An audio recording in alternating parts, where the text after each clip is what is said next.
Hi, I'm David Sorazzi. I'm a game designer from Mexico, and I want to talk about the syncretism as this cultural phenomena here in Latam. I select this topic because a lot of times we talk about the video games as these cultural motors for the for this part of the history, for this new century. But we have a problem. That is that we have the same cultural references in the video games as we had in other media. And in Latam, we are using the video games in a lot of projects in order to preserve our indigenous cultures. But it doesn't work as well as it works for other cultural expressions. But in order to understand this, we have to understand that our culture has a different process, a different cultural historic process from other cultures. So I selected this topic because it's about to give context for you of the cultural heritage of Latam and understand why it is very different from Europe or from Africa in our case. So let's begin with introduce myself because I think it's important to understand who I am in order to understand what is my perspective on this topic. I'm a game designer. I come from Oaxaca, Mexico. I'm founder of Those Who Design, who is an interactive design studio. Not just we are not just working on video games. We are working on everything that is interactive. And I studied graphic design, very particular kind of graphic design that we have in Mexico, where it's a combination of graphic design and communication. So let's talk about why the Latam culture in video games doesn't work for the Latam gamers. This is a question that is very interesting because a lot of game developers on our region have that question. Why, when we make a game about Vikings or about the Japanese culture, it works. But when we talk about our own cultures, it seems like another work of video games talking about our cultures. Yeah. So why do we fall? It's because the cultural colonialism, as it's understood by the Western culture, has a lot of power here. I don't think so because, for example, the Latin culture and some specific cultures in Mexico, in Brazil, in Argentina, has this characteristic of the Greek culture that, well, the Greek lose the war, but their culture was the prominent culture for the Roman Empire. So here in Latam, we have the same phenomena. We have this, that our culture is very predominant in order, when we have this cultural exchange with some other countries. So when the immigrants came, they adapt our culture, and it's very interesting. We could see that on the south of USA, where a lot of Mexican immigrants go, and you could see that the Mexican culture is very alive there. So that phenomena of, well, it's the colonialism as we understand it, maybe it's not working or it's not enough to explain all this phenomena of doesn't have the enough love for the video games that are inspired by our original cultures. And I propose this other part of the coin, that is looking about the multicultural references of our regions, because, and that's my thesis about this topic. If you could see, when we talk about the Western culture, we talk about like a culture that has a process, but is almost and more or less the same cultural process that comes from Greek to Rome to French, from French to Germany and to England, and it's like a very linear process. When we talk about the Latin American cultures, we doesn't have that. We have cultures that uh, disappear, and we have cultures that emerge, and we have urban cultures that are very alive, but with the origins in rural expressions from other parts of our region. I'm thinking about, for example, the representation of the on the north of Mexico of La Cumbia, that these cumbiacheros came from the music from Bogota. And well, these are very urban and modern phenomena that is happening right now. So in order to understand what is this multiculturalism when we are talking about LATAM, and because LATAM is wide enough, I'm coming from the case of study of Mexico because one is the best reference I could have, and based on Mexico, we could check some other phenomena that are very similar along the whole region. Okay, let's begin with the size. A lot of times, and it has happened a lot with my friends from Europe, they believe that Mexico is something like not so big, you know, like, well, we can go to Mexico City and then we can go to Tijuana or Cancun or visit some beach on the Pacific, you know.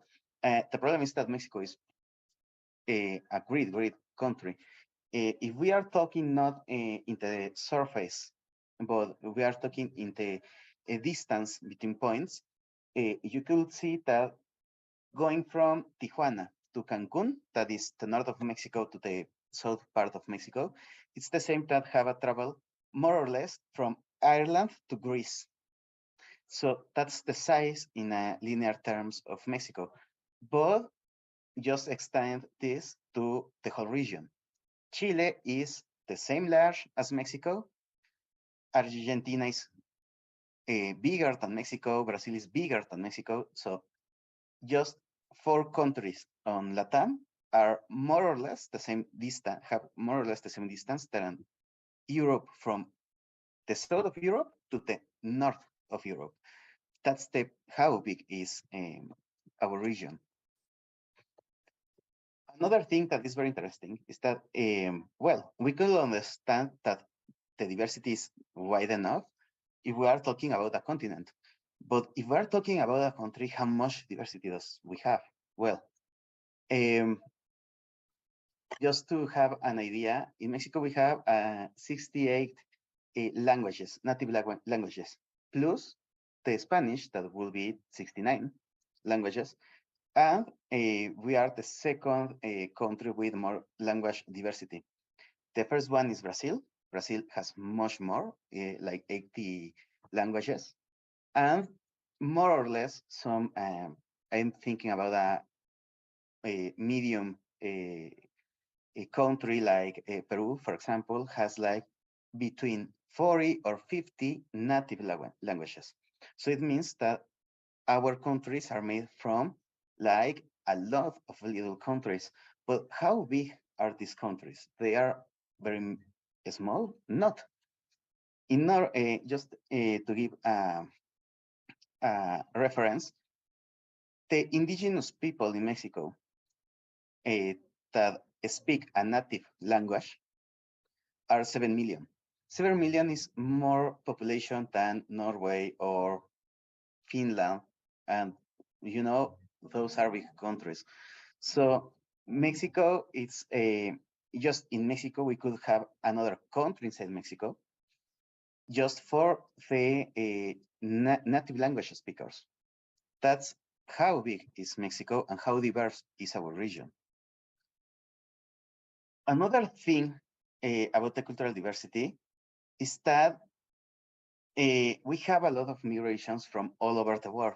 And it could be like very common if we talk about the last century, where we have a lot of migration phenomena. But we have something very interesting about these migrations.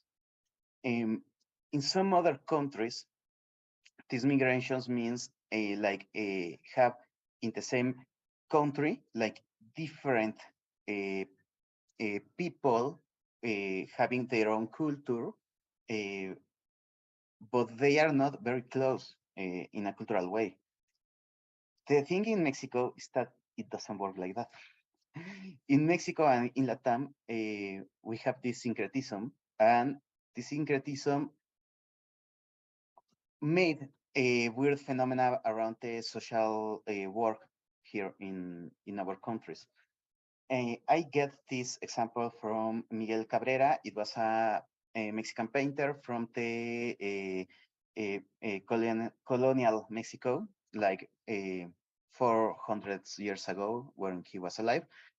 And here we could see two portraits of different people having their lives. In the right side, we have descendants from Spanish people, and we could see that they live like in kind of what was a representation of poor people. And in the left side, we could see a portrait of a descendants of Afro-Caribbean and of indigenous, Mexican indigenous.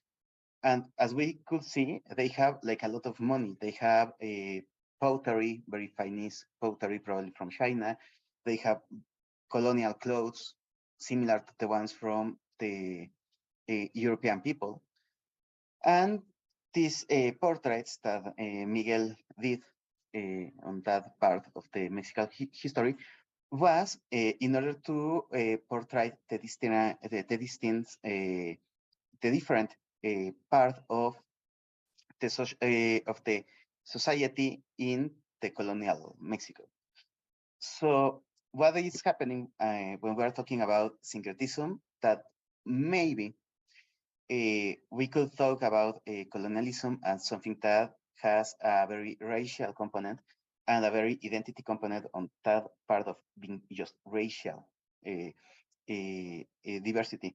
But the syncretism in Latam is not just because of the racial differences, but also of the economic and the beliefs and symbolic difference between the different parts of the society. One example, a couple of years ago, a French researcher came to Mexico in order to look for the representation of the native indigenous people in the video game industry. And when she asked for people to talk about, uh, a friend of mine said, yeah, sure, David is from Oaxaca. He is from a very small town, so yeah, he knows. And she was she has the idea that she will see a more typical character of what we are thinking about um, indigenous people here in Mexico. And I arrived, and it was well. You listen to metal music, you speak English, you don't look like very indigenous people. You have a beard. And I was like, yeah, but the point is that in Mexico, for example, my grandparents, some are indigenous people, other is an Afro-Caribbean descendant, another is a Spanish descendant. So we don't have that part of identity marked on, well, we are very indigenous, so we have this. And we have a lot of understanding of what is an indigenous person.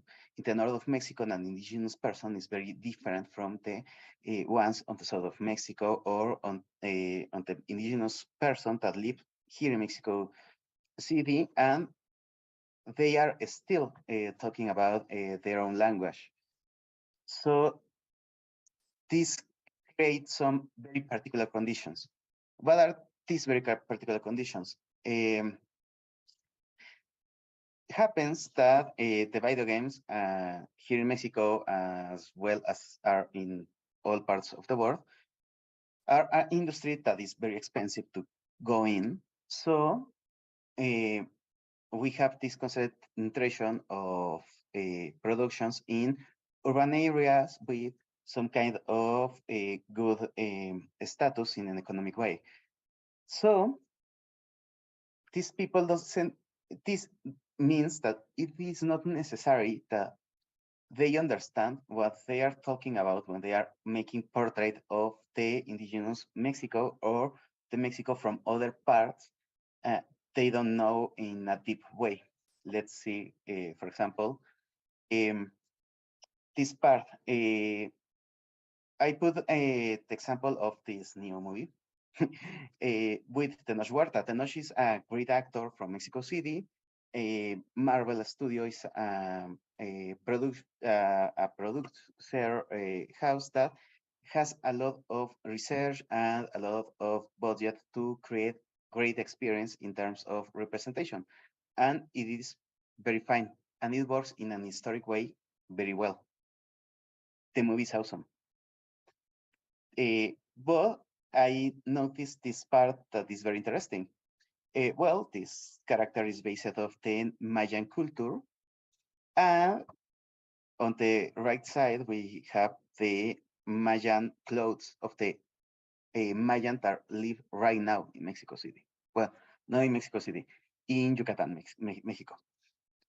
What is happening, or what was interesting to me, is because they took the architectonic references to create the look of the character of this superhero, but they don't took the clothes references of the superhero for create the superhero.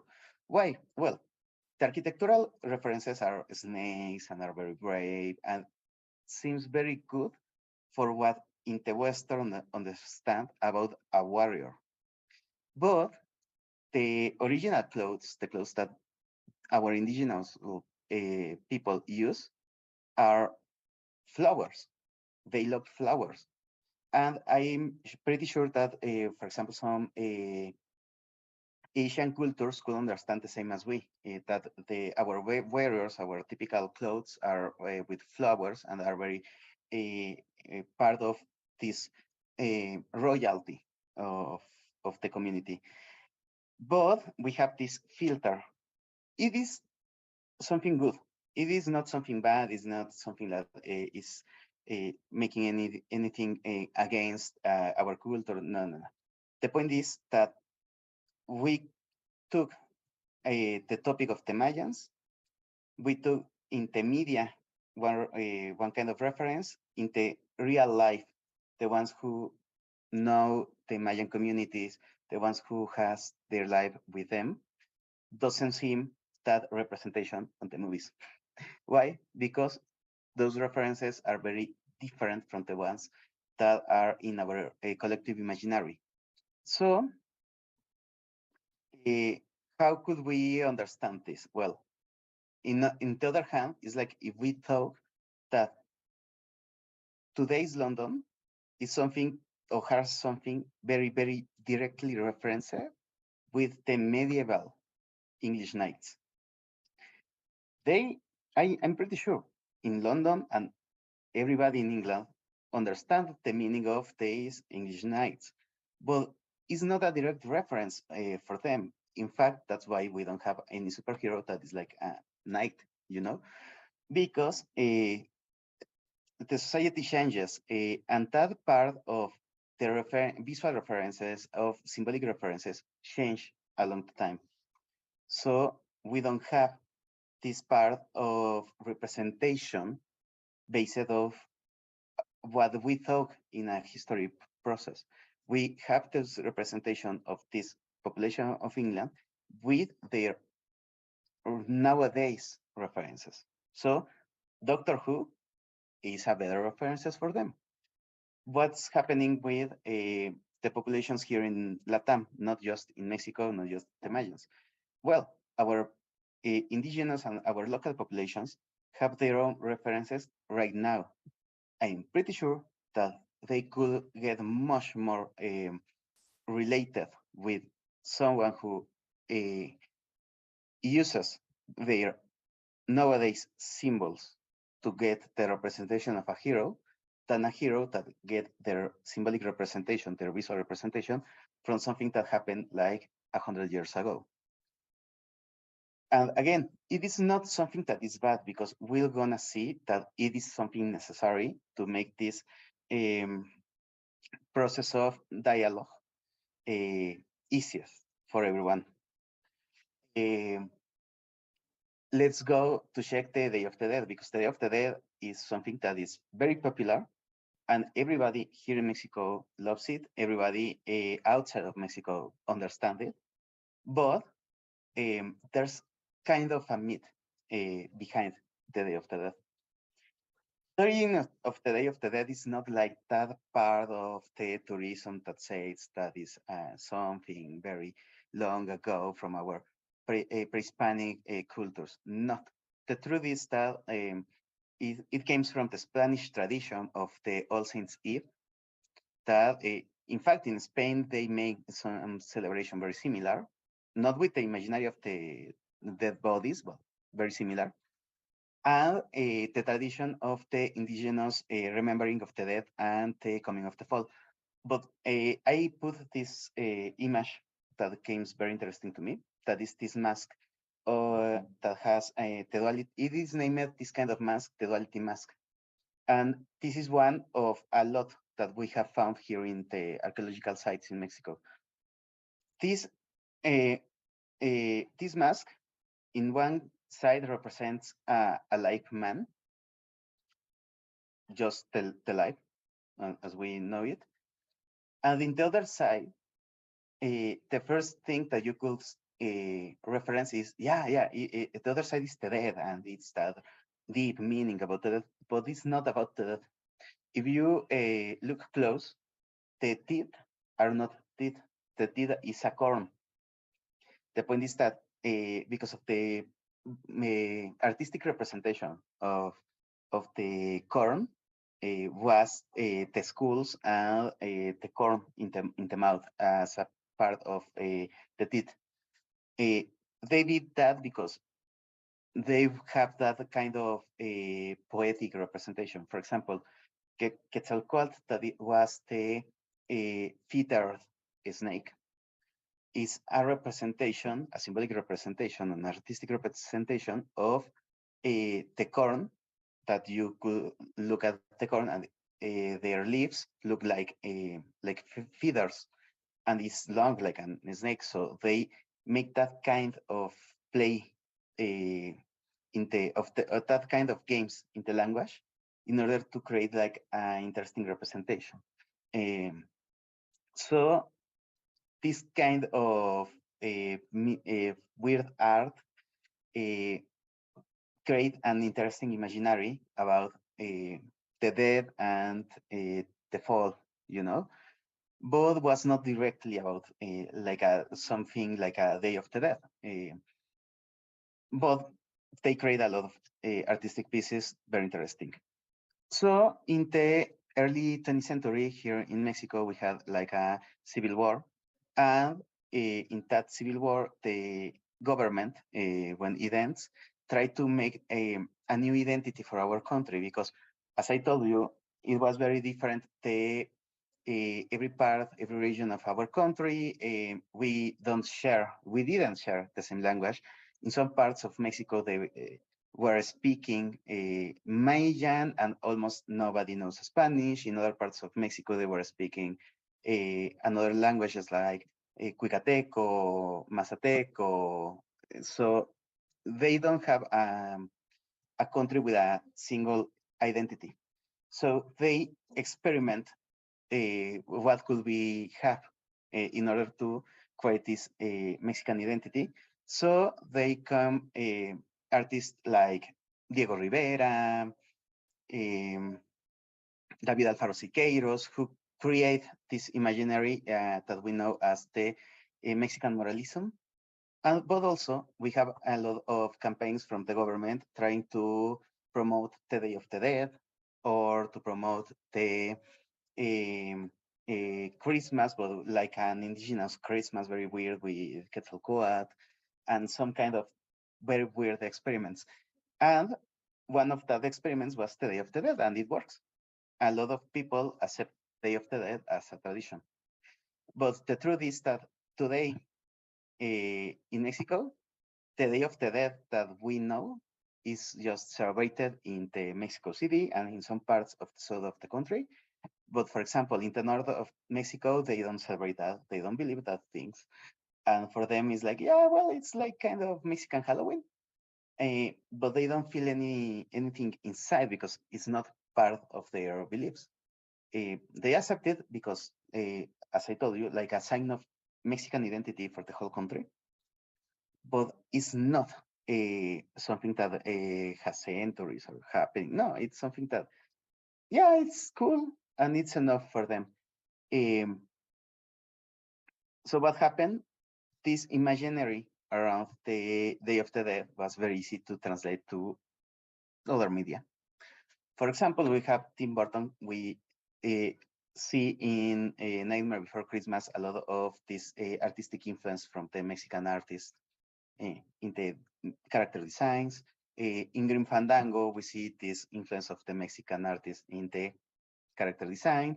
We could see, in fact, in the architecture of Grim Fandango, that pre-Hispanic imaginary, and we could see that in Coco, and we see that in Guacamole. So the Day of the Dead become very easy to exploit in a visual way because it's a modern tradition. It is very potent in a visual way, but it's not as symbolic as we could have some other traditions. So nobody gets offended, and it doesn't interfere with the celebrations of our indigenous, of our native populations. They are still having their own um, celebrations to the death, and in fact, they use other names. Um, they name it, for example, Chantolo in San Luis Potosí, Mexico, and it's a celebration that is very different from the ones that we have, for example, in Pátzcuaro. So it works, and uh, tell me to the conclusions. Um, the thing is that the diversity is a good idea, but a lot of times we go with the diversity with prejudices based on what we are expecting for, you know? Um, First of all, is that when we talk about regions, we believe or we have the prejudice of the Western cultural phenomena, you know, like I told you, very lineal, where everything is connected, that is very solid and have some characteristic that make one core of what is Europe. We could see the same, for example, for Asia. We believe in Asia Pacific cultures, and we understand they are different, but we understand like they have some common process values. The point in Latam is that we don't have that. We are a melting pot of cultural references. Um, for example, in Mexico City, to understand all the touristic places, go to eat tacos, drink pulque, or drink tequila. We have to understand the references or the cultural references. For example, from the Afro-Caribbean cultures that bring a lot of our music, of the Lebanese immigrants that came to Mexico, and what we serve nowadays, like a tacos al pastor, that is a very typical from Mexico City. Well, it's a variation of the kebab from Lebanon. Um, if we are talking about our architecture, well, it's a syncretism between the Baroque architecture from Europe and what is like the construction here, pre-Hispanic constructions, and it create that very particular Mexican architectural style. If we are thinking about any part of our common life now in Mexico City, we have to get references from a lot of places. For example, other reference here is the churros con chocolate. Churros and cocoa are something that are very uh, uh, known as part of the Mexican culture, but los churros came from China.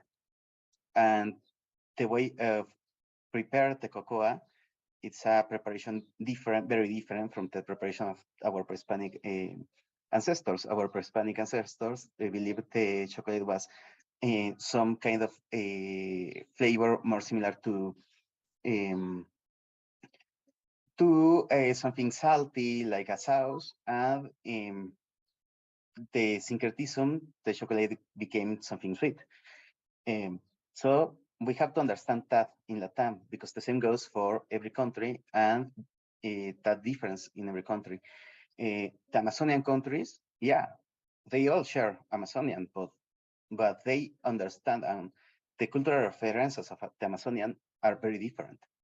Um, we have to understand that part of Latam in order to get this first point. The second point is that if we want to export the Latam cultures, we need to give context to our audience. Um, a lot of times, one of the biggest problem in Latam is that we don't give context to our audience. So, for example, I have seen a lot of projects that say, yeah, sure, this is based off this Mexican culture or on this Peruvian culture or on this Chilean culture. And yeah, they are very interesting. The problem is that we don't understand the references. Why we don't understand the references? Because we don't get that cosmovision of how the world works, or we don't have the references of the legends. So we need to prepare our projects, giving the explanation of everything that we have to offer. In fact, I think that some good example that we could get as a reference here in Latam um, is the Asian culture, the anime culture, the doramas from Korea, etc. These audiovisual productions give you the proper context to understand how their works, how their beliefs, what are their beliefs, what are their common life. So you could understand and you could get into their culture and get interested. Um, in Latam, we don't have that kind of projects. We have projects that go directly to the urban problems, or goes directly to the indigenous references, but it doesn't have that bridge to the audience in order to get them into our understanding of the world. And in the other hand, how could we, as game developers, use representations from the Latam cultures, although we are not from Latam? And I think it's something interesting because, well, the the fact is that everybody could use references from the Latin culture, as we see with Disney Coco and with Marvel with Tenoch Huerta and Namor. And that's fine, that's good. We are very proud that you find our cultures very interesting. But the point is that we have cultures, very different cultures. And it is necessary to have more research and more diversity in the projects in order to integrate the communities. Something that works very different from, or that has like a conflict between the Coco movie and the Mexican society around the Day of the Dead, is the part that Coco movie puts a lot of effort in represent that if you forget someone, then it disappears. It's like a second death. The point is that the reference of the Day of the Dead are not on that way. In fact, the first day of the celebration is in order to the ones who have died and we don't remember because they don't have any more family alive, or because they were not our ancestors, or they were our ancestors like a lot of years ago, so we don't remember them.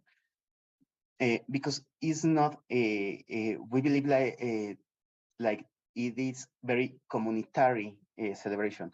It is something that we all give something of us in order to create the celebration.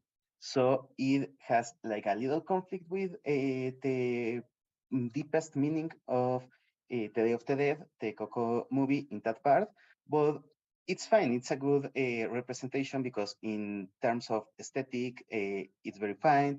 In terms of being accurate with what we were expecting from a movie about Day of the Dead, it works. And we understand that we have to have these changes because not all the world works like us. Um, but in order to have these good references, in order to have these accurate projects, we need to integrate in the process of making something about some indigenous culture here in Latam or an urban culture in Latam.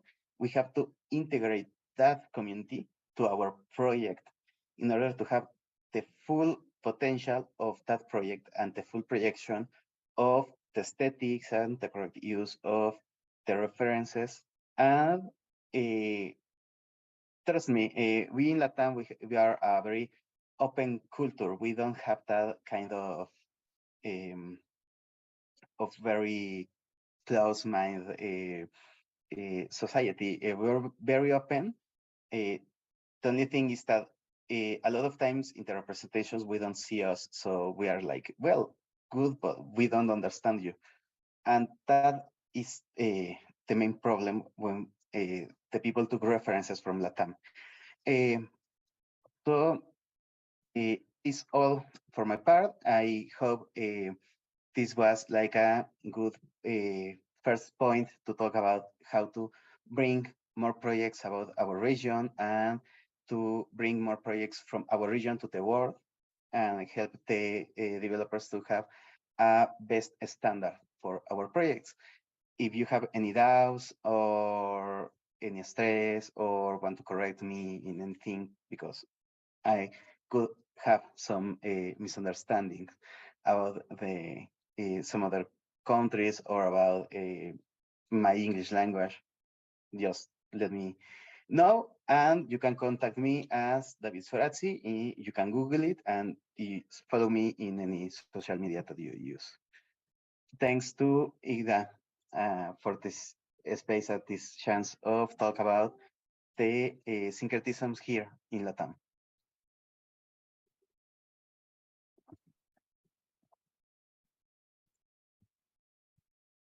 Thank you so much, David. That was really, really interesting. And now we have an opportunity if anyone has any questions they would like to ask. I have a question, which Yeah, sure. is I thought it was really interesting how you showcased that a superhero in like that's supposed to be a Mexican superhero is based on like the architect, like ancient architecture and not modern at all, which would be so bizarre if it was, like a knight as a superhero. And that was a great contrast. So, what would a Mexican superhero look like to you now? That, that's very interesting because the same question was asked me by some Spanish friends a couple of years ago. They were trying to make a skin for a game based on the Mexican Revolution War, the Mexican Civil War, the last Mexican Civil Oh, War. okay. So that's the imaginary of Emiliano Zapata, big hats, a lot of bullets. But Yeah. when they ask us, we told them, yeah, well, if you want us in Mexico to buy something, bring big pink flowers on the skin because it's something very Mexican and it's something that we like. That other representations like of masculinity, very Western masculinity of the snakes and the dragons. Well, but we understand that because we are part of that heritage, of that European heritage. But the truth is that here in Mexico, the pink color is very common. The flowers are very elegant. And I think that is something that is very interesting because if you look at, for example, animes, the Japanese animes a lot of times bring those flowers and those kind of Yeah. signatures, and it's like, why is very interesting for the Latin communities the Japanese animation? Because of that, we don't share so much cultural heritage from Asia, but that kind of symbolism comes very close to us. And in fact, it's something that they used to happen in Europe like 100 years, like 1,000 years ago. I was thinking about, for example, the French flower, the French insignia of the French kings was a flower. I forget the name of the flower, but the flowers was something that used to be a part of what is a warrior and a legendary hero. So that the the thing is that we have to construct in every context, and we have to construct like, well, like a Marvel superhero right now probably will look like the Spider-Man, the Mexican Spider-Man, Miles Morales, because it's much more like urban and modern. But if we want to bring like some kind of Thor a superhero, like very mythic, probably it will look more like something like with flowers, making this reference to fire, and because Yeah. that's another line of references. For example, if we are talking about the reference from a warrior in the Mexican indigenous cultures, they are more uh, the the hummingbirds. The hummingbirds Oh was the yeah. sign of the warriors, and Quetzalcoatl, that is kind of a dragon, was a pacifist. Oh. So, for example, and that's like, but that's weird. Yeah, that's weird. I understand why it is weird, but the point is, if you want to come to the Mexican market, that's our reference. If you want to go or to bring the Mexican culture to the international reference, yes, sure. Quetzalcoatl, like a dragon, it's a better election because that's natural. The culture is alive. The culture has to change. The culture has to dialogue with each other. So the only thing is that when we dialogue, we have to have the same terms, or at least understand what could be the meaning for the other one. So that's why I think the context is very important. You wanted to bring the Mexican community, maybe you could change some part of the imaginary of the Western imaginary. But if you want to open the Western market to the ideas and the culture of Latam, then it's the culture of Latam who has to give that modifications in order to begin that process of enter into the market. We have, oops, it just, pushed the wrong button.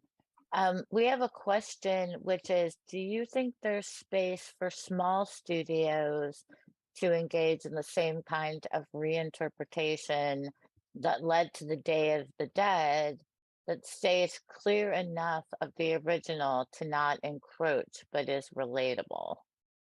Yeah, sure. As I told you, the point of the culture is that we have to, well, also, this is a point of view from from me, that my context is a culture that is very plural. So the point of the culture is to bring the first identity uh, barrier in order to begin to create a dialogue. If we want as small studios to bring those traditions to the market, we can do it. But it's not one game that create the whole cultural dialogue. There are a lot of games. There are a lot of games where the core of our culture could be represented, and then that core could be changing in some other context. I, for example, love this example. If you've seen the Guillermo del Toro, the Hellboy 2 movie, you will see a market, a Tetrol market, if I don't miss the reference. In Tetrol market is very similar to the traditional markets here in Mexico. The people sending food, a lot of flowers, sending little birds and with fruits and everything, very chaotic. The only way that Guillermo del Toro could bring that Mexican culture to the international space was to giving the references of something from Western culture, the trolls. But the troll representation of the Western culture doesn't have anything to do with the market troll of the Guillermo del Toro. So if you look close at that, the only thing is select this part of the Western culture that we have to dialogue, select this other part of our culture, and bring something new. We cannot bring the purest representation of the Latin culture to the international market because that's impossible. We cannot, we have never received the purest interpretation of the Western culture because that's impossible. What we have is the construction of in what we could be happy with sharing and creating this new language for our culture. And it's very interesting because, for example, I'm thinking about the Argentinian people. They drink a lot of Fernet Branca, and it's very Argentina drink. But Fernet Branca is a kind of wine that came from Italia, an Italian wine. So it's like, sure, why not? We share this, and with these little details, we begin to construct a new perspective of the Day of the Dead. Not the Day of the Dead of our grandparents. They have their own context. We have our new context. We have to create a new Day of the Dead, a Day of the Dead where we could be open with the world and where we could give to the world new perspective around the death and how we could pass these griefs of the dead. That is very common. Everybody will have this loss, but we have something interesting to project to the rest of the world that is like, maybe that is not so bad if we understand it like a process and a process that is bigger than ours. I think that's the point. That's great, David. Thank you so much. And thank you so much for your wonderful talk. Thank you so much for being here. It was really interesting and really thought-provoking. And I hope that you can join us for more of our wonderful talks today. Thanks. Thank you. And have a great rest of your day. Get some of that chocolate you were looking forward to.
Well, hello. My name is Gabriel Villalba Paez. I'm from Paraguay. I'm the co-founder and CTO of Possibilian Tech, and I'm also the one of the founding fathers, say, of the IGDA local chapter here in Paraguay. And I'm gonna tell you a little bit about our story, which comes from just a small idea from us to we wanted to make a small video game, and we ended up creating a whole industry in our country.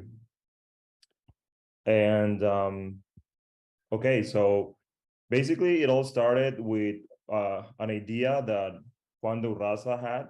He's the co-founder also of Possibilian Tech, and he wanted to make a location-based game with actual gameplay. In that time, we didn't have that. Like Pokemon Go was not a thing yet. The only location-based game that was out in the market was Ingress, and we wanted to do something like that, but with a bit more action and more interaction between the players. So we gather a couple of friends of our own, some engineers, some artists, and we got together and we're like, okay, this is a small enough project, the kind of thing that you do in your spare time on the weekends. And we were like, okay, so let's get together on Saturdays and figure out what we would do on our spare time on our house during the week, and touch base on the next Saturday and see if we can move along with this game, right? So after a couple of weekends went by, fewer and fewer people started showing up. And then one Saturday, it was just Juan and me. And we were like, okay, it kind of makes sense that people were dropping off from this project, because we realized that it was super big, and if we wanted to do this, we were like, okay, we need to work full time on this like a real job. This is definitely not a side project. So we had to solve two main issues. Then we have, first of all, we need a team, because the two of us, we will not be able to make it on our own. And also, if we are going to have a team, we need to get funding and be able to pay for that team. So the first thing that we did was, okay, we need to find who makes video games here in Paraguay, and how do we do that? And back in those days, this was around 2012, Facebook was still a thing. So we made an event on Facebook where we just said, okay, so we want to gather people that know about game development. And we actually had a huge turnout. We had like 100 people show up, and we were like, okay, this is why is there so many people making video games here? And it kind of didn't make sense. And then we realized that most of the people that showed up were like, they thought it was just for gaming, like they wanted to, they thought it was like a big LAN party or something like that. We were like, no, we want to know, and we want to gather people that actually want to make games, not just play games.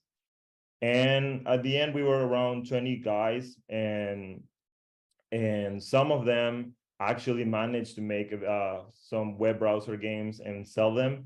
But most of the people there were just hobbies. And all of these people that all of these 20 people that remained, we were like, okay, so let's do this the right way. Let's create like an association of developers and actually try to do something real. And we we did some research, and we came across IGDA, and we learned that, okay, we can make a local chapter here in Paraguay, and we will try to get some help from the people from IGDA to guide us in the right direction, which actually was what happened, right? Okay, so we solved the first problem, which was we needed to find people that makes video game. We found them. We knew who we would hire to make our game. But then we had the second problem. We had to sell this idea. We need funding. How do we do this? And around that time, this was between 2012 and 2015. And that was when we were at the peak of the startup rush here in Paraguay, basically. And there were a lot of events where people will pitch their ideas, and some businessmen will, if they're interested, they will fund those projects.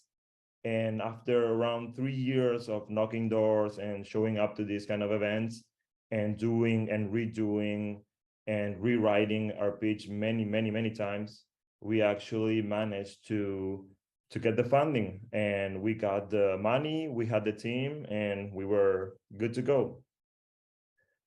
Well, I mean, sort of, right? At the beginning, we were 3 engineers, 3 artists, 1 UX designer, and 1 game designer. And the thing is that most of the team we all had some experience making video games, but nobody actually had formal training making video games, except for my team. Our lead artist, Martin Cabrera, he actually went to school for this. But the rest of the team, we were like, okay, we need to learn how to make games before we can actually start making this game. And our approach was, okay, so let's take a couple of hours a day for the first couple of months. We did this for like 3 or 4 months. That for the first 2 hours of the day, we will take courses on Coursera, Udemy, YouTube tutorials every single day, so that we can learn how to make games, so that we can actually do the task. And that actually worked very well for us. And that's, to this day, that's our hiring process. Actually, what we do when we want to hire engineers for our games, what we do is we find good engineers and we have them do at least 3 Unity courses in 2 weeks. And then for a period of 2 months, they have a mentoring program where the senior developers will basically guide them through the process. And after 2 months, they are productive members of the team. So this actually works. This is how we do it.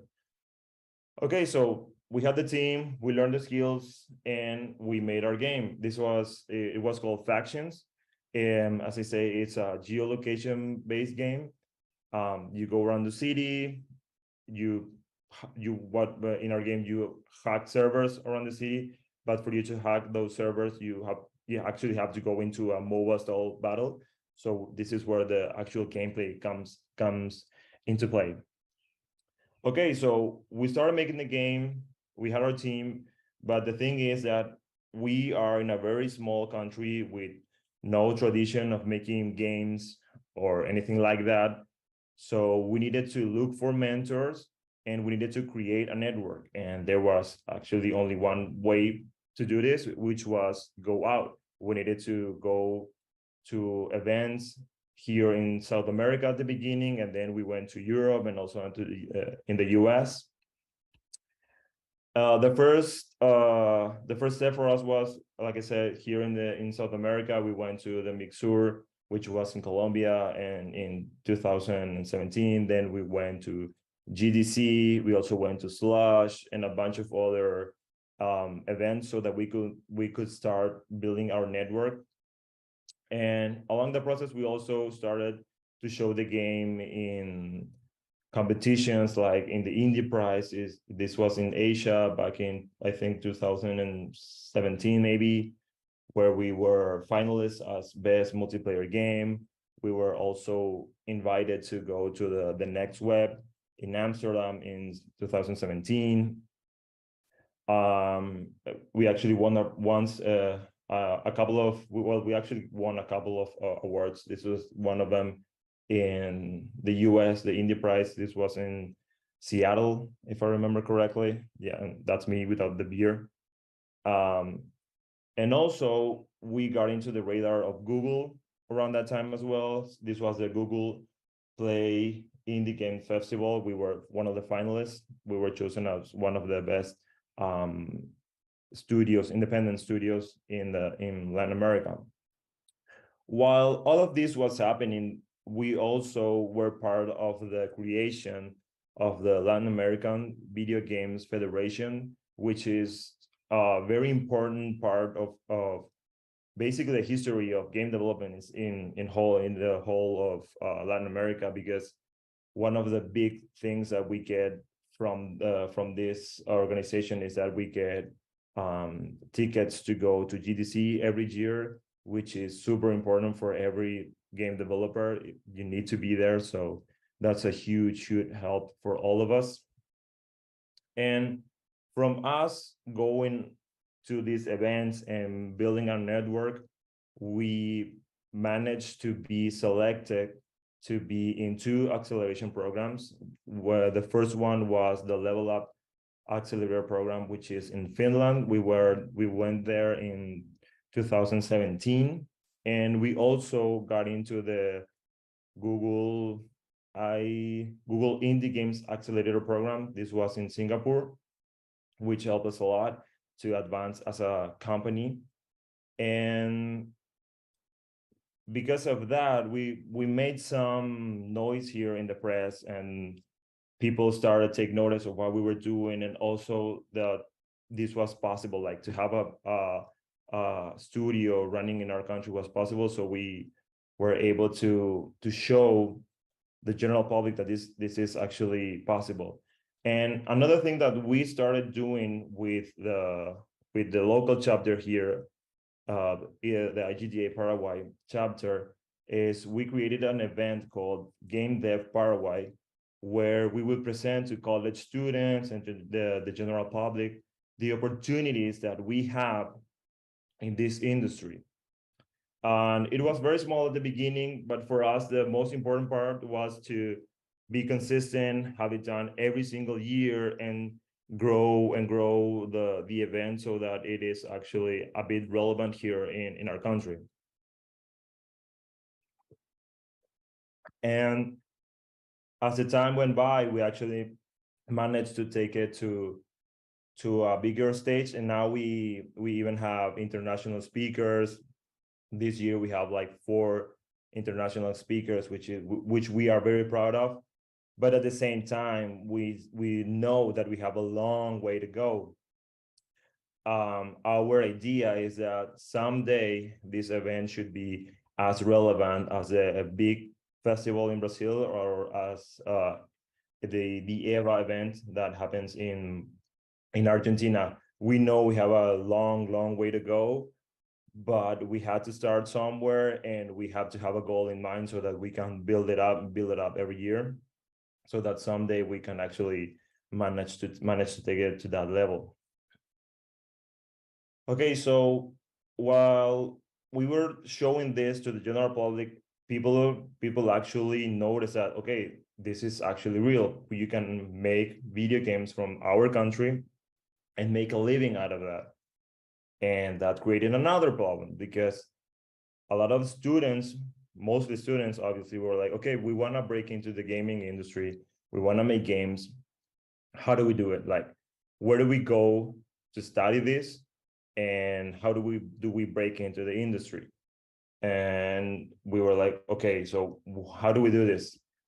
And what we decided as a chapter here, we were like, okay, let's do it ourselves.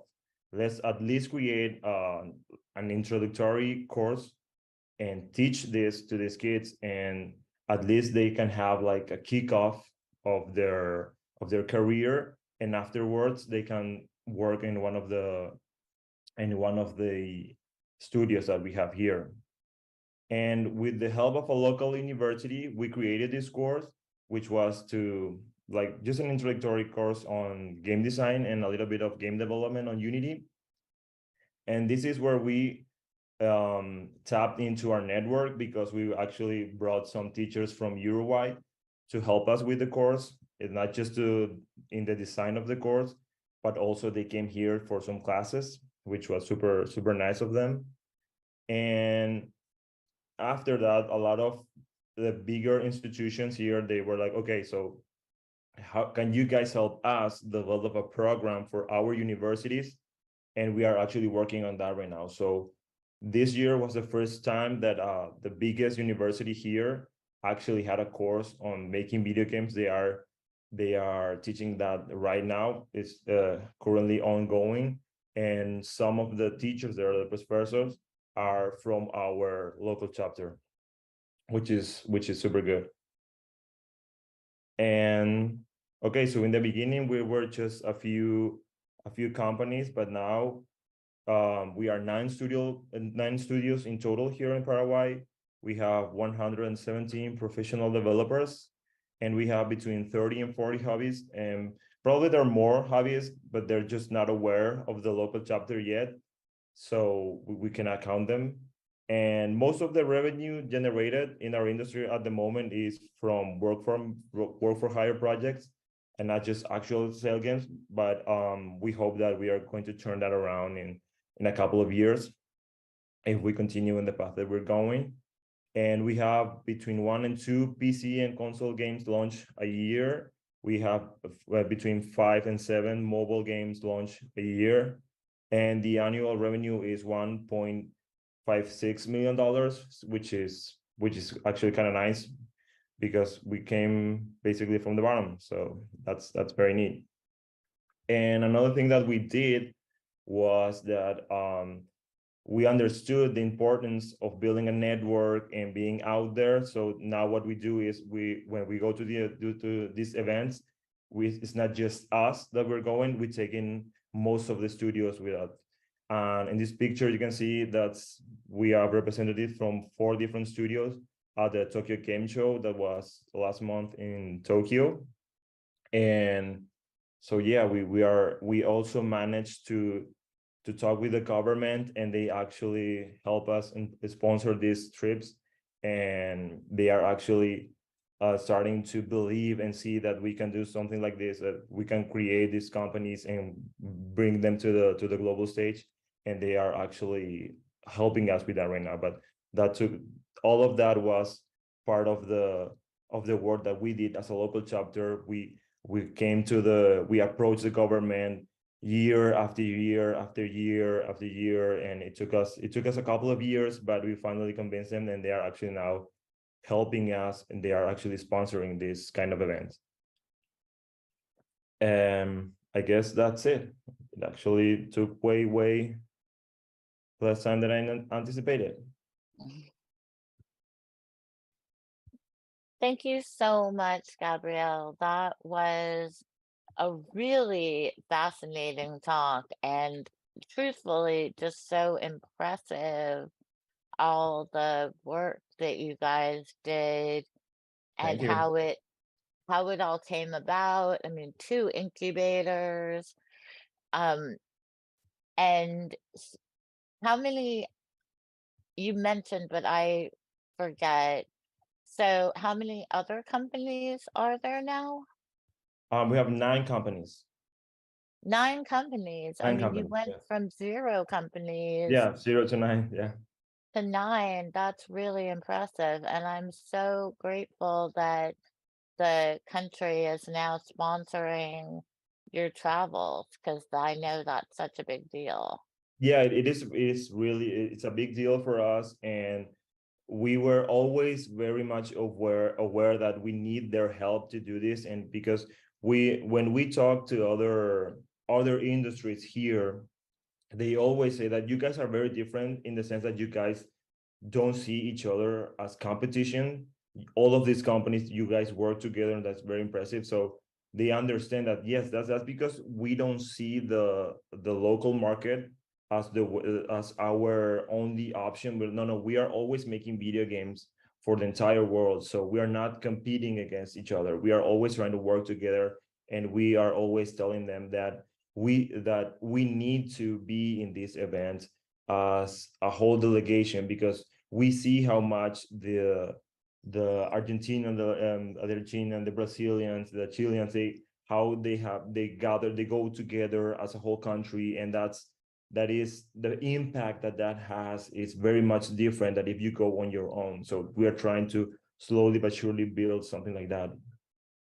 Absolutely. I completely agree. And what game I saw Faction, but what game are you working on now? Well, right now we're working on a couple of games. We are doing a lot of work for hire games, and we are also doing one game on our own, because that's how we are able to fund our own games. We do work for hire to make money so that we can make our own games. And right now we're working on a dating simulator, which combines a little bit of geolocation elements, and it's super fun. It's gonna come out our idea is to have it out on the Q1 of next year. Oh, wow. So it's getting really close. Oh yeah, it's basically out the album.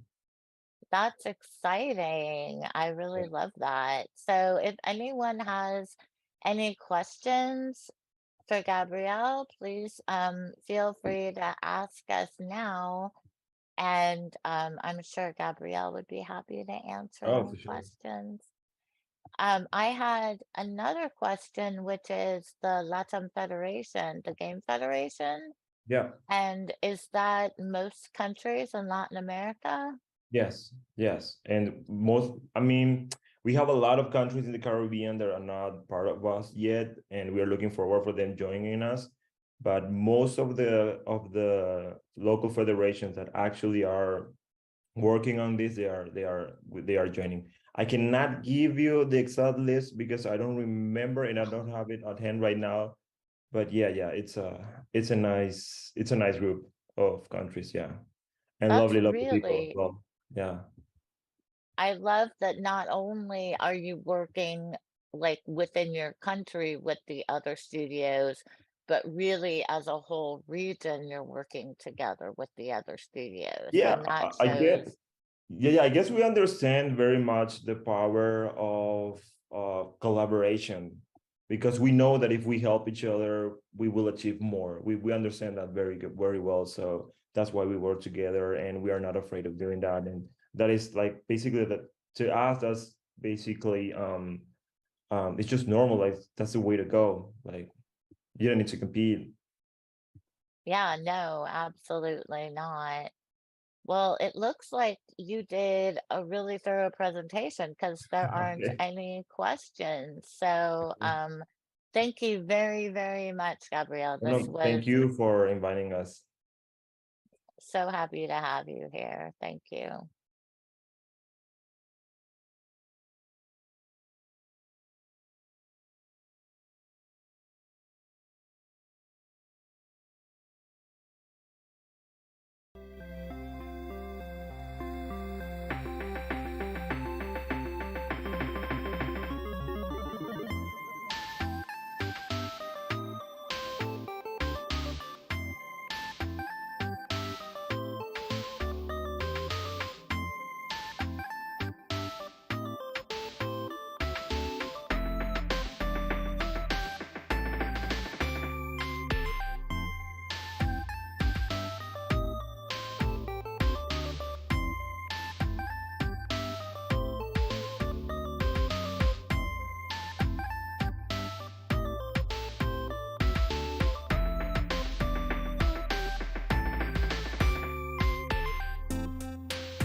Game developers are creative, passionate, and driven.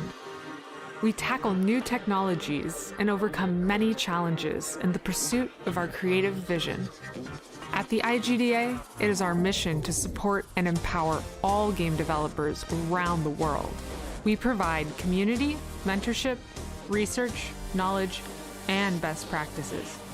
We're here for you when you need it, so you can advance your career while keeping your health. Join us and help make our industry a better place for all of us, now and in the future. Help make a difference and join the IGDA.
Hello, everyone. My name is Alejandro Anguissola, and I'm here to talk to you about storytelling in tabletop RPGs and how, with our project Quest Haven, we've started to bring that into virtual reality. So to get started, for those who might not be familiar with tabletop RPGs, we're talking games like Dungeons & Dragons, for example, Pathfinder, and many others that are out there. Usually these types of games, you have a game master, and the game master comes along with their friends. They join around the table and they play whatever game they have decided. The game master is the person who's responsible for sort of telling the story and bringing the world to life. At the same time, that storytelling is quite interesting compared to traditional mediums because it is a dynamic.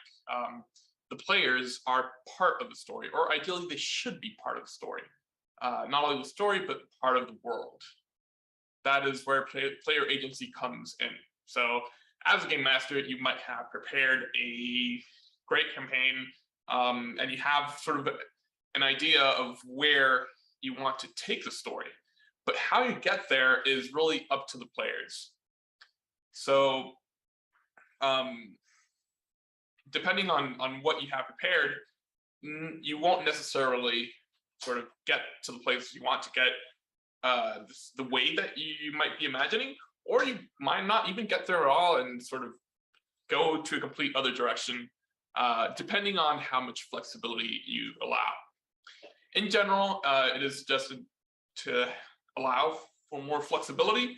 The opposite is railroading, where you sort of take the party, the group, to wherever you want to take them, but sort of in a heavy-handed way and forcing them. Something interesting to note here is you can give players options and flexibility while still maintaining whatever story you want to tell. You can do this via having multiple plot hooks so that players can essentially go whichever, can go in different directions. So let's say that you want your players to go from point A to point B. You can sort of allow lots of plot hooks in many different places to let them go. Sorry. So you have improvisation, and that you sort of need to be ready to go along with what is happening, but you don't want to rely too heavily on it. So basically, you can prepare more, you can prepare less. If you prepare too much, you might you might be tempted to be heavy-handed on the storytelling, and not preparing enough will essentially make so that there are delays in the way that the story gets told. So improvisation, while important, it's not something that you should completely rely on. An important factor in storytelling inside tabletop gaming is that actions should have consequences. So this ties into player agency. Let's say that the parties, the group of adventurers, they set out of town. They've been hired by the Thieves Guild to go and steal a certain object. But as they are leaving to do this, they might also learn that there is an orc camp nearby that is starting to get aggressive and might raid the town. Remember these orcs because we're going to come back to them, but essentially, let's say that the party decides to head out and go steal a thing instead of dealing with the orcs. Well, maybe while they've headed out, the orcs can attack the town and the world changes. 1 second.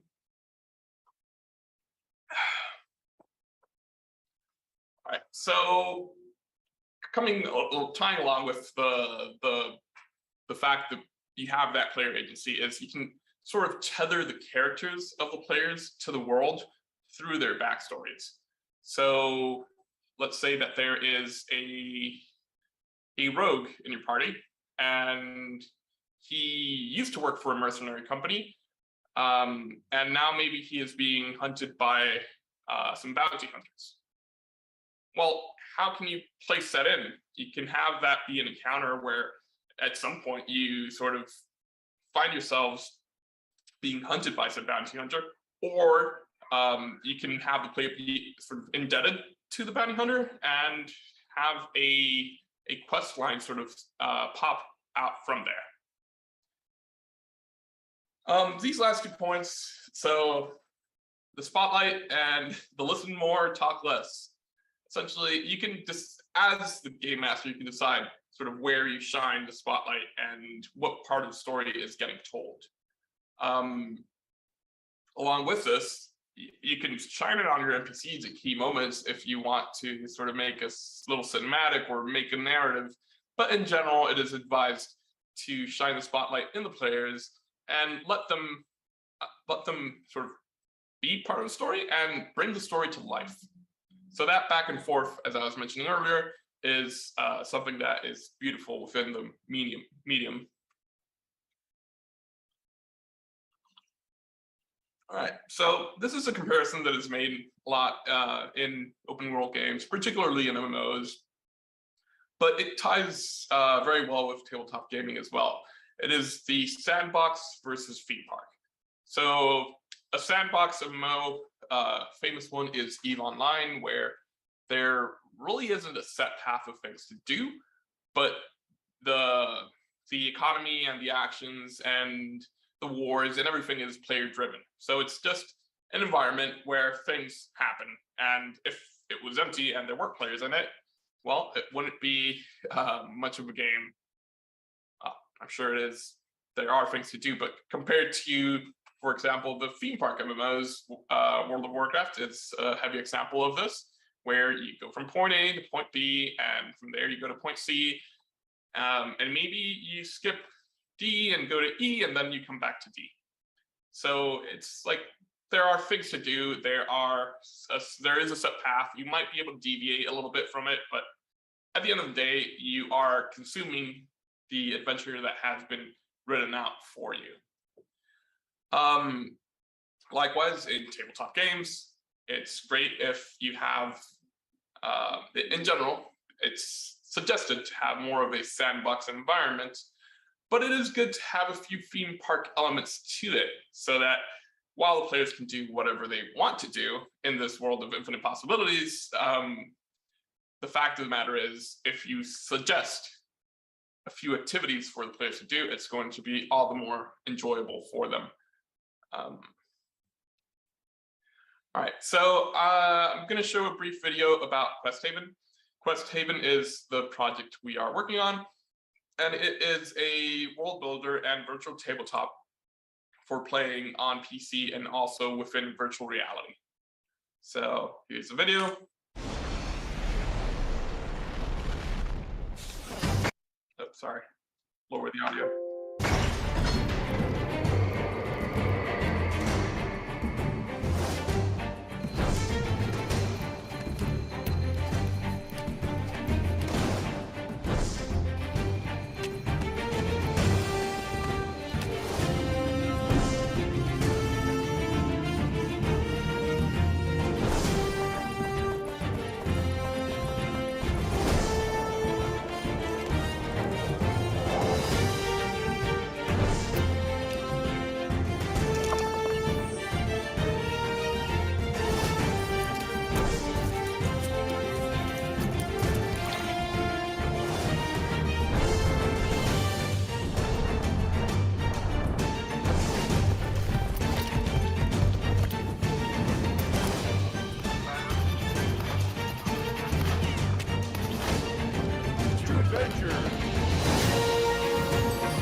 All right, so QuestHaven.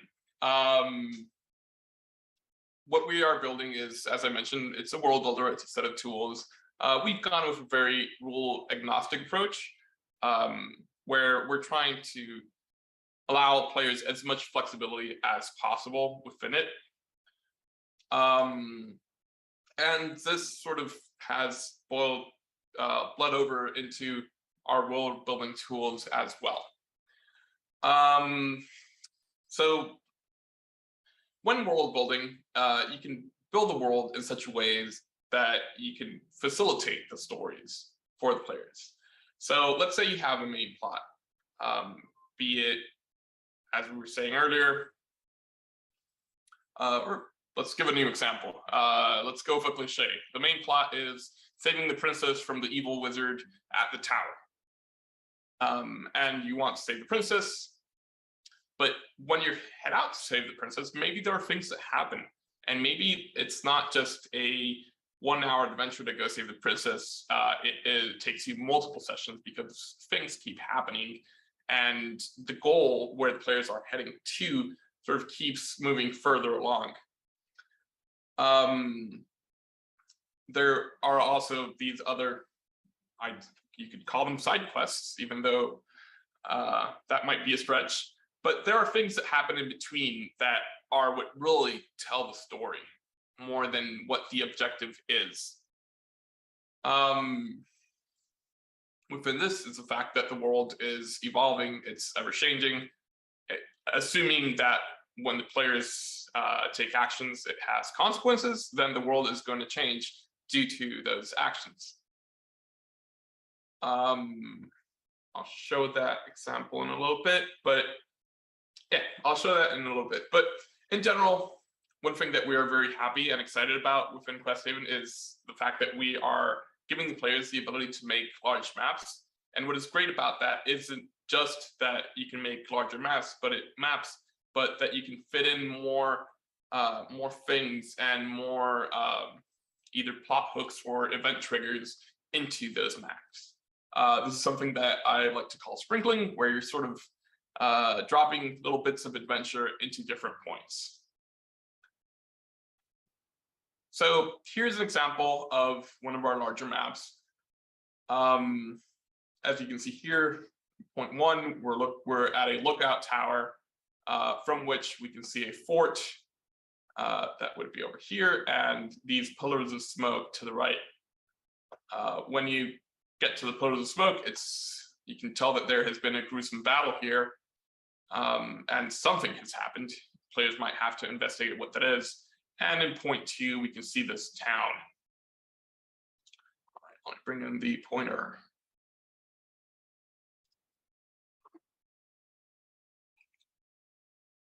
Okay, so just to give an example, what I mean about these this sprinkling, you can have the players start out in the town, point 2.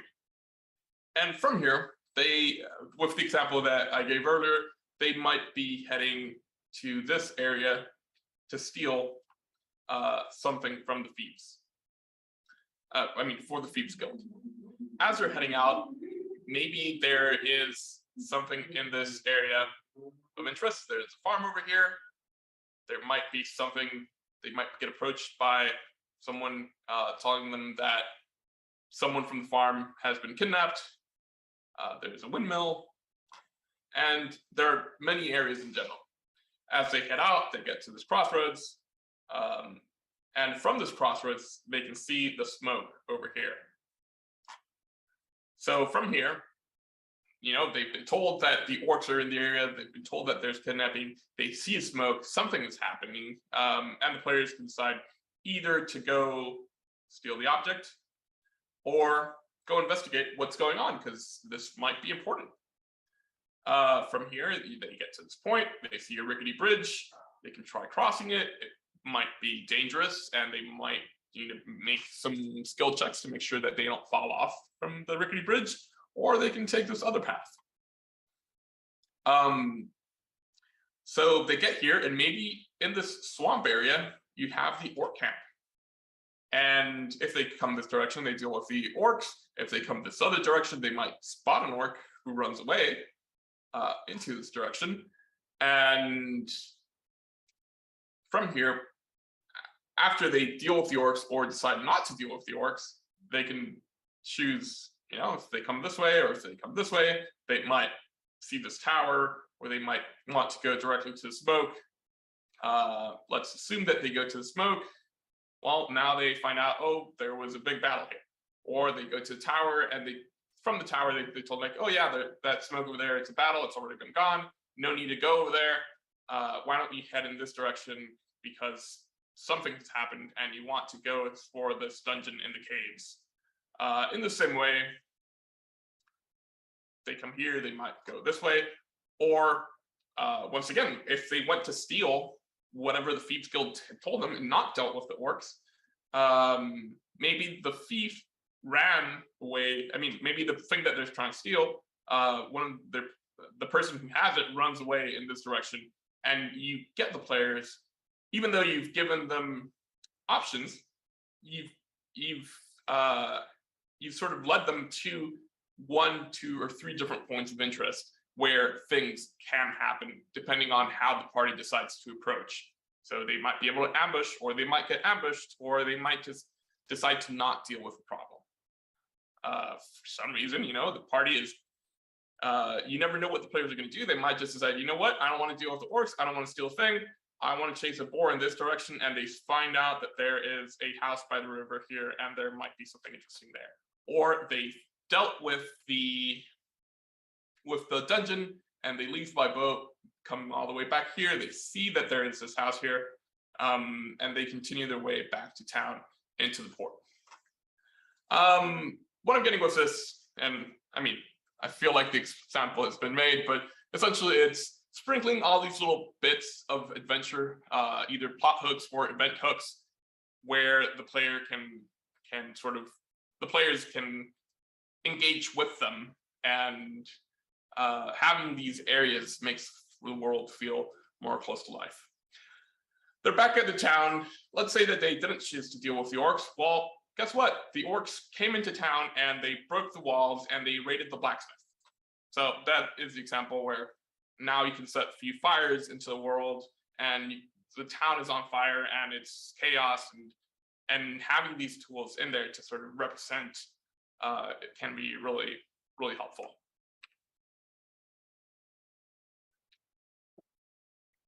And we come to the VR part, which is one of the parts that I'm more excited about. It's in these worlds that you can build here.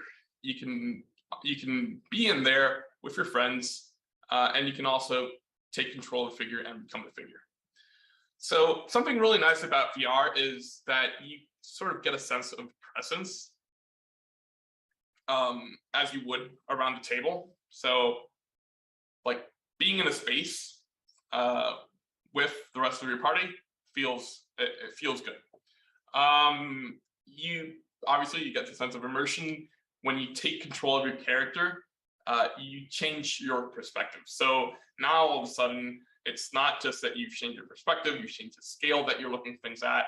And let's say you're playing a dwarf adventurer. Well, all of a sudden you have to explain, or you're going to think twice before saying, oh yeah, I'm going to smack the orc on the head, because you're looking up at the orc and you're like, well, where am I going to climb on before I can actually get there? Things that you might not necessarily be thinking about without the new perspective that you get from being in VR and seeing through your miniature's eyes.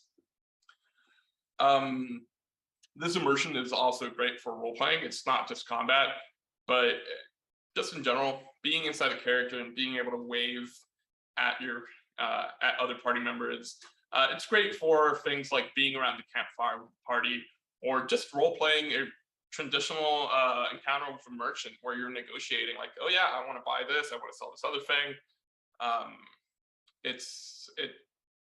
Being in there, it just feels like a very magical tool.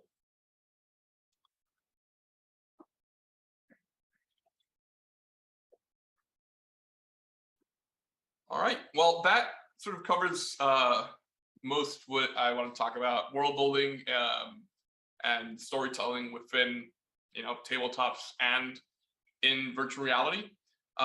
Just a final thought that I would like to leave you with is that everyone has a unique story to tell. This is true for both real life and fantasy characters. So when you're thinking about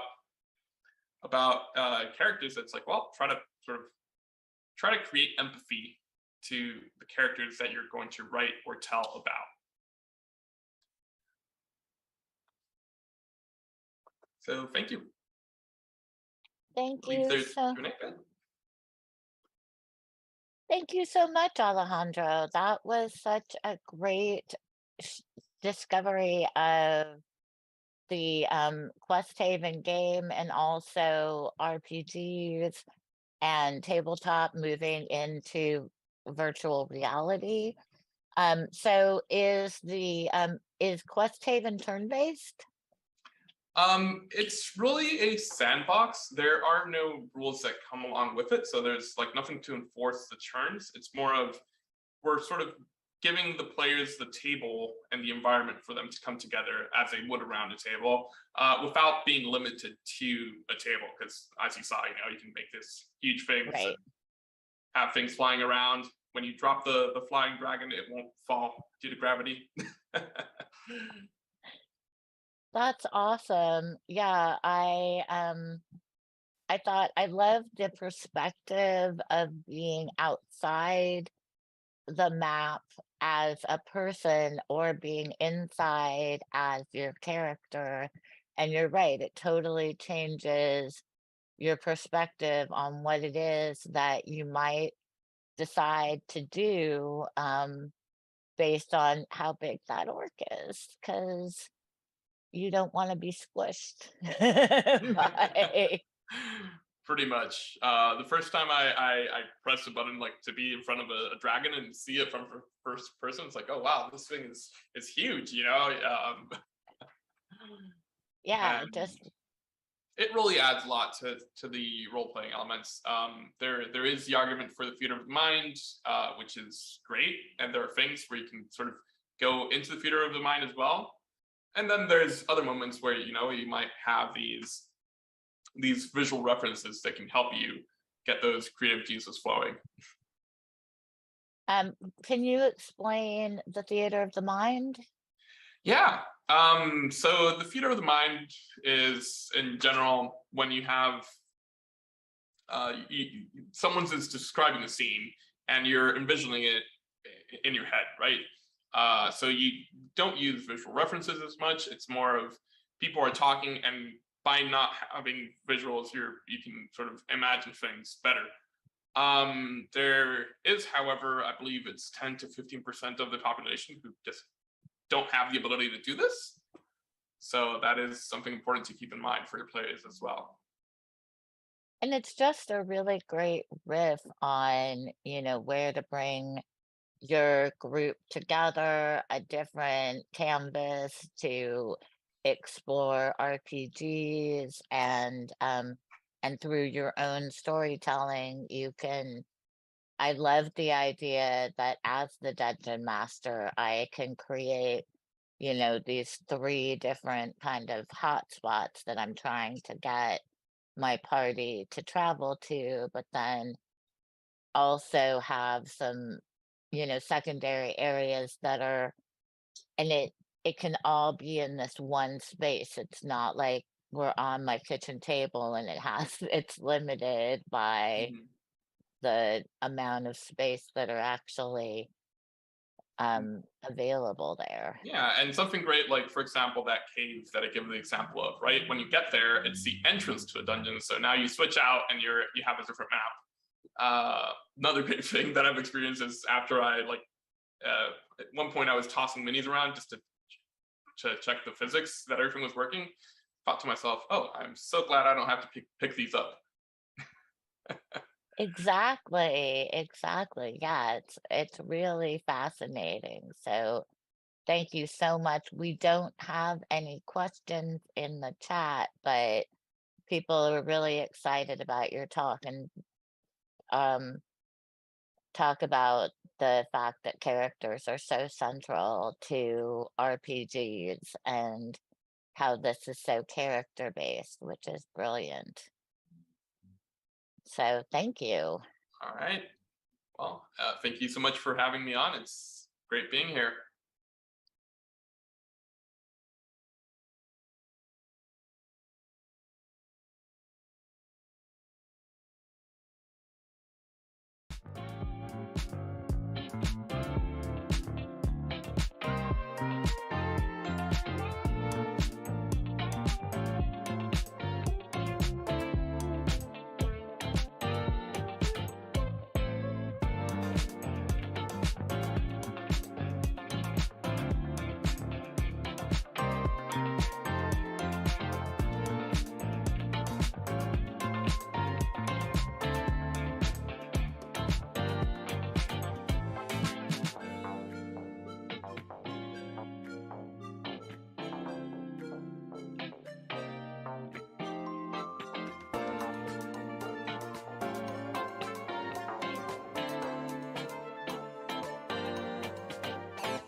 Hi, everybody. Thank you so much for joining me today in the Pathfinding Conference. My name is Carlos Nieves, and I'm extremely excited to be here with y'all today, sharing my story and the story of a lot of developers in Puerto Rico. So thank you for being here. You could be anywhere and you chose to do this, so it means a lot to me, honestly. And you'll see why. It's an extremely personal story that I talk about development and video games in Puerto Rico specifically. I would like to talk about the Caribbeans in general, but there's so much time in the schedule to talk about those. But first, before we can move forward, I need to do a disclaimer.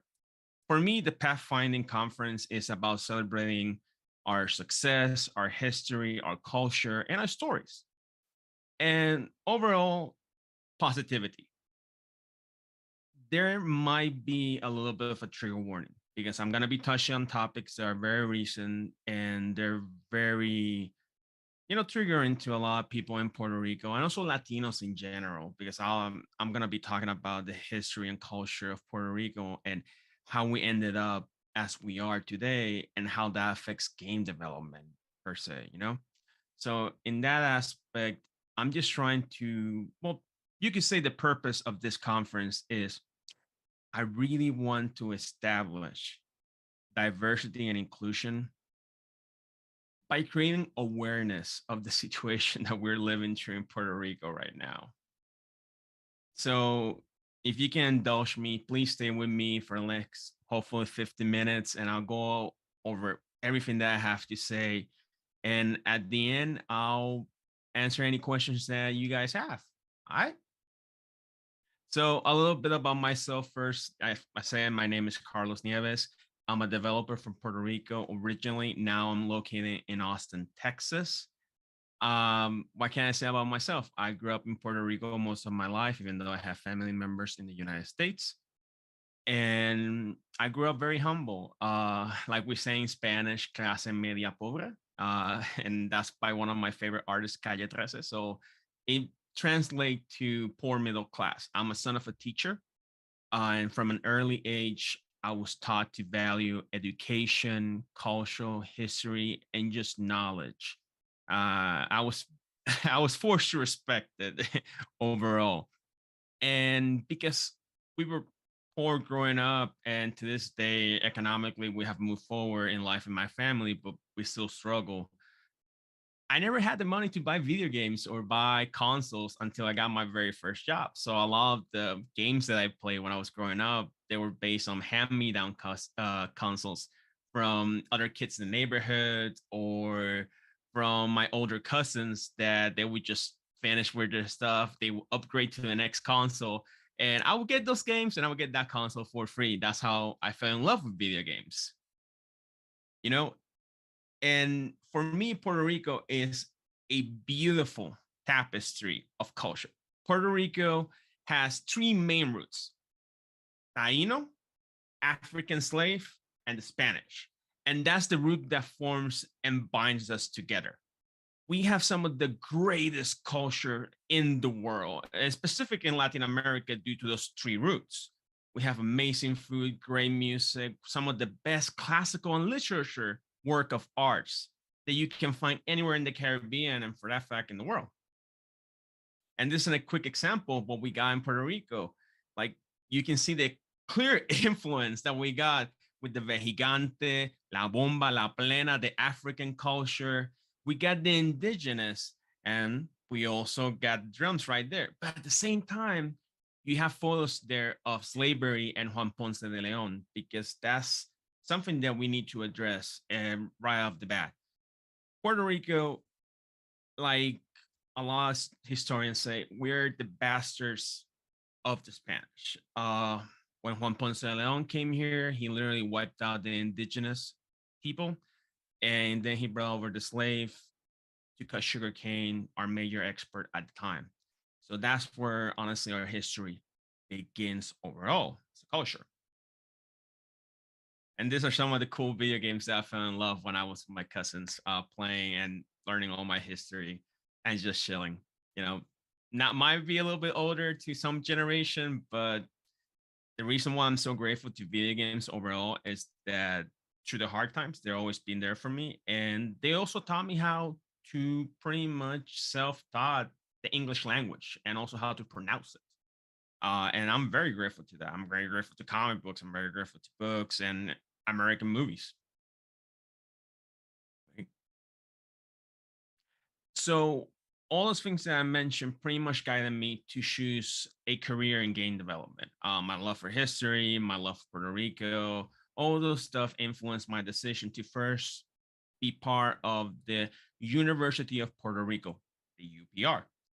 Here's where I decided to learn and get a bachelor's in classical art, painting, drawing, the works. And my idea is that over time, I will get to work in the game industry through that bachelor's. But I quickly found out a couple of challenges that were ahead.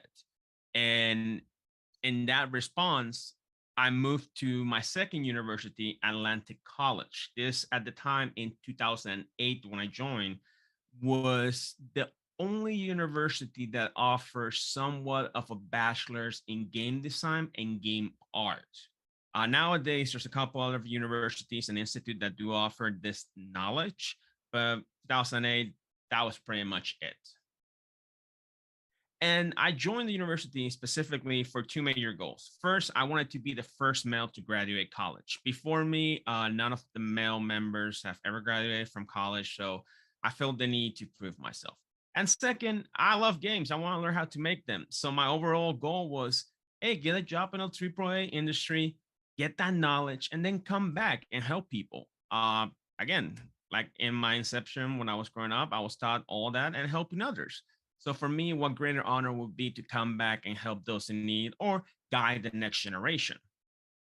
And here's where I started learning the challenges that we face as Puerto Ricans if we want to join the tech industry or the game industry overall. And there's three challenges overall that I need to address. And this is where even before Maria starts, before all that, we need to understand three factors: education, infrastructure, economy. Those are the factors that most developers have to overcome if they ever want to move forward professionally in Puerto Rico or outside of Puerto Rico in and out of itself. Mandela says that education is the most powerful weapon there is. And I agree with that. Why? Because if you have an educated culture, they can change anything and nobody can take advantage of them. Since the inception of Puerto Rico, education has always suffered. And this goes all the way back to the Spanish.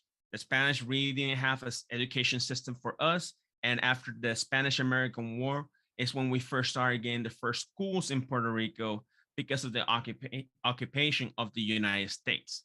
Even now, today, 2022, a lot of the resources that you might find here in the States are not available in Puerto Rico. So if a kid or a student presents some type of interest in technology, arts, it's pretty non-existent in Puerto Rico. So there's no way of guiding that next generation into those resources. And at the same time, we don't have libraries. We don't have books in our public schools. And if we have books, they're pretty outdated or we don't have a couple. And this is coming from experience and from living with a teacher and also talking to teachers all my life. So that's pretty rough for us right there. Even when I joined the university, I saw how underfunded the UPR, the University of Puerto Rico, was. And the challenges that that university had in competing with other Latin American countries. And it wasn't that different in the private sector. When I switched to Atlantic College, we still had the same struggle of being underfunded. And I also want to remind you a quick snippet. This is before the internet was the internet. So if you wanted to get any information on game development, this was pretty much before the internet was its own thing. So you couldn't go to YouTube, check for that information, or you honestly couldn't go even to subscribe to Gnome Academy like it is today. So this generation right now is extremely blessed because they have those access to that information. And this is a quick example of schools right now currently in Puerto Rico, how underfunded, how destroyed they are. And this is in part both by lack of oversight of the government, not only in the state, federal, but also in the local ones. And Puerto Rico is going through one of the multiple crises that I have is that a lot of schools are shutting down. So you get few schools per district. And this is pretty devastating because it affects the next generation of developers. It affects anybody that's interested in technology overall. Once I graduated college around 2013, I was able to go to GDC. This is the time that I thought I want to go to GDC. I need to learn what I've been missing out on. Most of my life and all my career regarding game development, I've been here in Puerto Rico, so I need to know the standards. I need to know what I'm missing out, in other words. And this is thanks to friends, colleagues, and even professors and teachers that helped me get there. And I cannot state this enough. The Conference Associate Program for anybody that wants to join GDC is a great tool that you should use if you want to get into the game industry. And thanks to them, I got to join GDC. And this is a photo that we took in 2015. And ever since, I've been trying to go almost every year. Of course, it's kind of hard to go every year, but if you can go, it's a great experience. But also during GDC is when the reality sank in. And not only did I see how much Puerto Rico needed to catch up in game development and overall in technology, I also saw how much I was lacking to join the game industry per se. And in part was the education system, the lack of knowledge, the lack of standards, and also not having the resources to properly, search for that information. There was a movement before my time where they were trying to bring AAA companies to Puerto Rico through tax exemptions.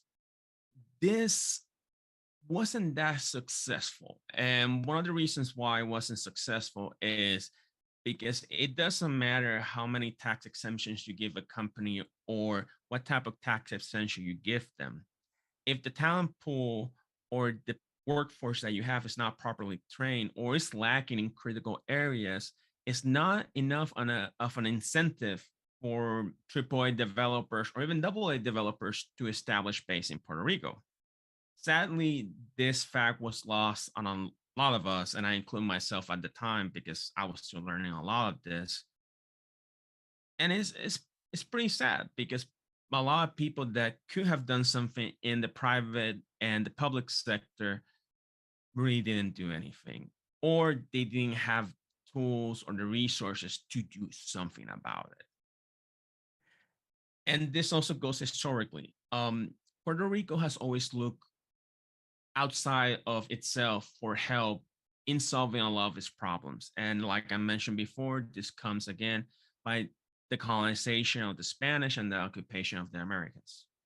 So we never truly had that movement where we said, we gotta do our stuff, our own industry by ourselves, like other Latin American countries or nations. And we'll explain why in the two other factors. But, education and history is one thing. And at the end of the day, you cannot have education, you cannot have an industry if your infrastructure is collapsing every other minute. And this leads me to the second part, the Puerto Rico power grid. The power grid in Puerto Rico for years hasn't been maintained properly by the government. It's a power grid that's been in place since the 40s. And the technology that it currently uses is almost from the 30s. And this is literally quoting people that work in the grid itself. I can remember in Puerto Rico working in my midterms, working in Maya, working in Unreal Engine, and having a battery backup, having my computer, and all of a sudden the power goes out.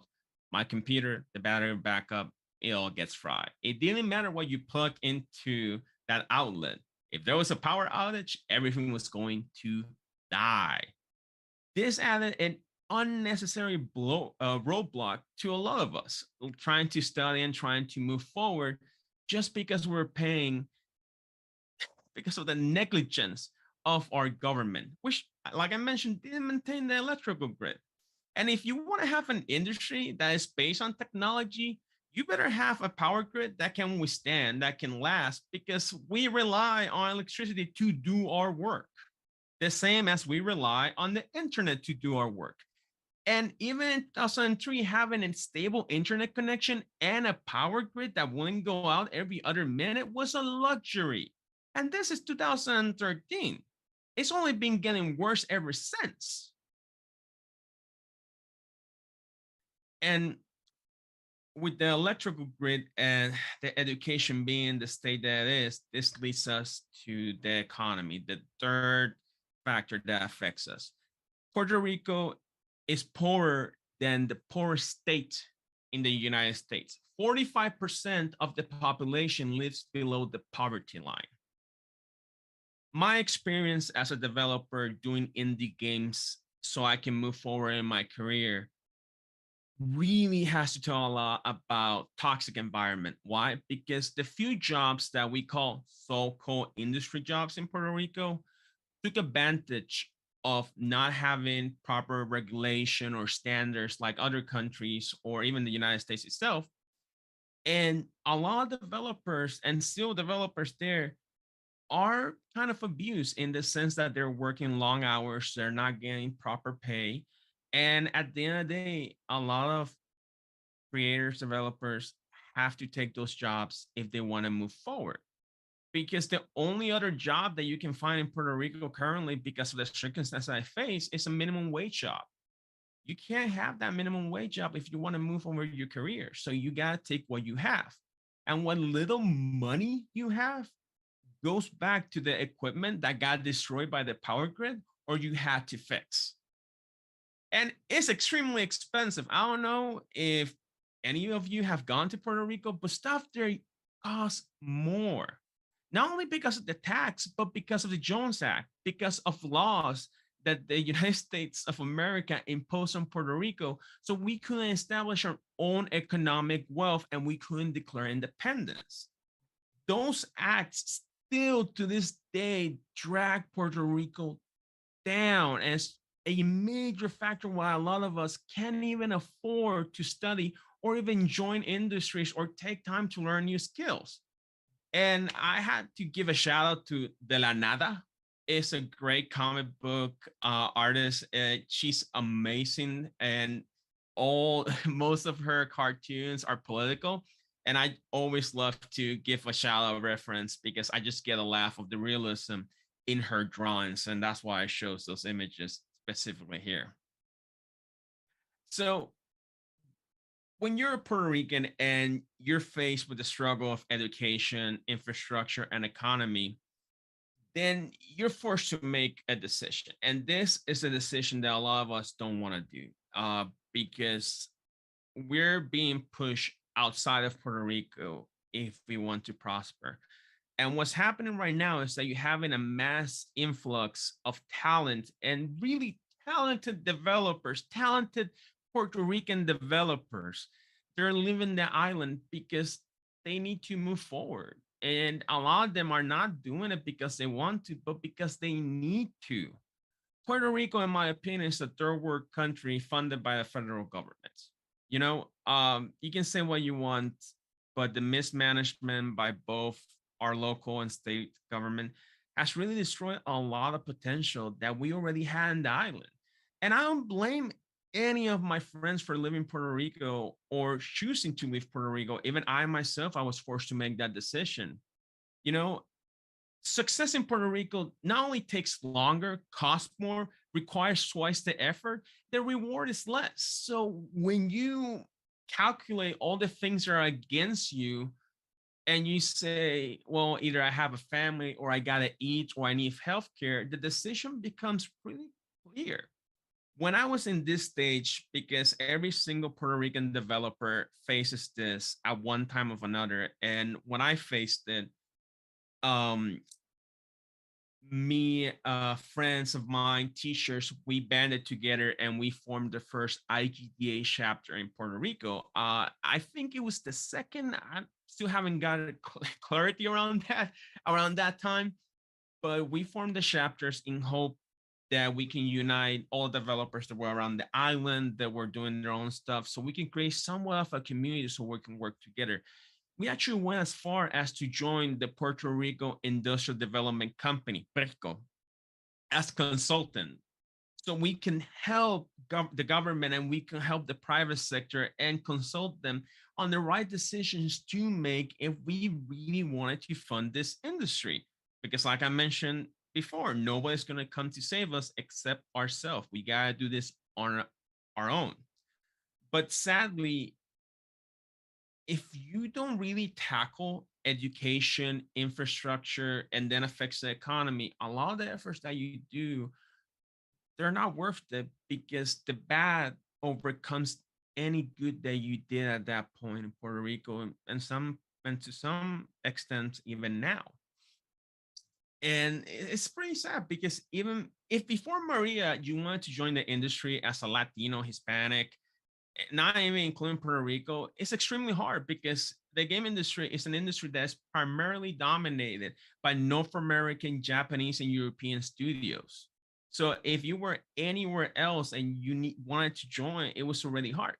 But once Hurricane Maria, one of, if not the biggest catastrophe that we have faced in decades, hit, it almost become borderline impossible to accomplish this goal. These are some of the photos that I took during Hurricane Maria when I was staying with my mother because my own place got destroyed. And you can see the devastation that a Category 5 hurricane did. So I want you to keep in mind everything that we talked so far: education, infrastructure, economy, all that. That was before Maria. That was before we got hit by this huge hurricane. Okay, it was already bad. Now it's gonna get nightmarish. So you can even see, like, if your house wasn't built out of cement, it was pretty much gone. And here's some of the facts that we face during Maria. Is the strongest hurricane in 80 years, $91 billion in damages, like 11 months to restore power to most of the people in Puerto Rico. People didn't have power, electricity for almost a year after Maria. So a lot of people couldn't even do their, like, they couldn't study, they couldn't access the internet, they couldn't move forward in life. They were stuck for a whole year. That is extremely hard. More than 123,000 people left Puerto Rico for the United States permanently. And obviously, the biggest debated content of the hurricane is the death, because records show that the death are around 3,000 to 5,000 people, Puerto Ricans, die. And this is both directly and indirectly. And on a personal note, I lost friends and family that died because of the hurricane. So, like I mentioned, this is a really strong topic for me to talk about right now. And when I was there, I pretty much lost everything, all my efforts, all my equipment, everything that I was doing since I graduated in 2013. By 2017, it did not exist. It got annihilated by the water, by the winds. And I had to make the tough call. So with the little internet that we had left, I pulled my phone, went on Facebook, and I asked for help. And thanks to the connections that I made prior to GDC and going outside Puerto Rico, people pitched in and I flocked to the United States. Pretty much as a refugee, not as an immigrant, because you gotta remember, Puerto Rico is part of the United States. So we're not immigrants per se, but we can definitely be refugee after a catastrophe like that. So what now? Okay, so this comes in the sense of, we talked about all the bad stuff that Puerto Rico has been facing before Maria and after Maria, and it's a lot. And I'm sad to report that a lot of that hasn't changed. And we know this because we recently got hit by a second hurricane that wasn't as nearly as strong as Maria, and people lost power for almost like what, a month of September, um, Hurricane Fiona. So it shows how vulnerable we still are and how much we still have to go before our electrical grid, our power grid, our infrastructure can be stable. And this is not without telling the chain of earthquakes that we have faced since 2019, and other challenges like random blackouts because power grids just explode out of nowhere because, again, like I mentioned, it hasn't been properly maintained. Before and after Maria is still crumbling. But nevertheless, here is when I want to turn the conversation into the positive. When I was there, I saw a lot of lack of communion, of coming together, because when I was in Puerto Rico studying, I saw a lot of people pull their own direction. I didn't really see that community pulling through and coming together for one unique purpose. Post Maria, if I can say anything, is that I've seen communities grow. I've seen developers come together, and more than ever before, they're trying to build a game industry in Puerto Rico. And I find that completely remarkable because after so much adversity, developers in Puerto Rico are still pushing forward with the little resources that they have. They're still trying to get ahead in life. And that shows a lot of passion. That shows a lot of courage and a willingness that I have not seen in years. And that is the one positive. These are some of the organizations that I want to bring up to y'all. Listen, these organizations mean a lot to me. And I want to start with the Puerto Rican Game Developers Association, and then we're going to move through the other three. So if you want to take a screenshot of this, please do. Please follow every single one of them on Twitter, and I'll explain why in a second. The Puerto Rico Game Association, PRAC as it's known, is all about advancing the goal of Puerto Ricans that want to get into the game industry or even the technological sector. So they're actively creating resources and platforms for Puerto Rican developers, something that I never saw in all my career and all my studies and all my years in Puerto Rico. They have gone so far that they have partnered with media entities like Yo Soy Un Gamer in order to create the first Puerto Rican game showcase.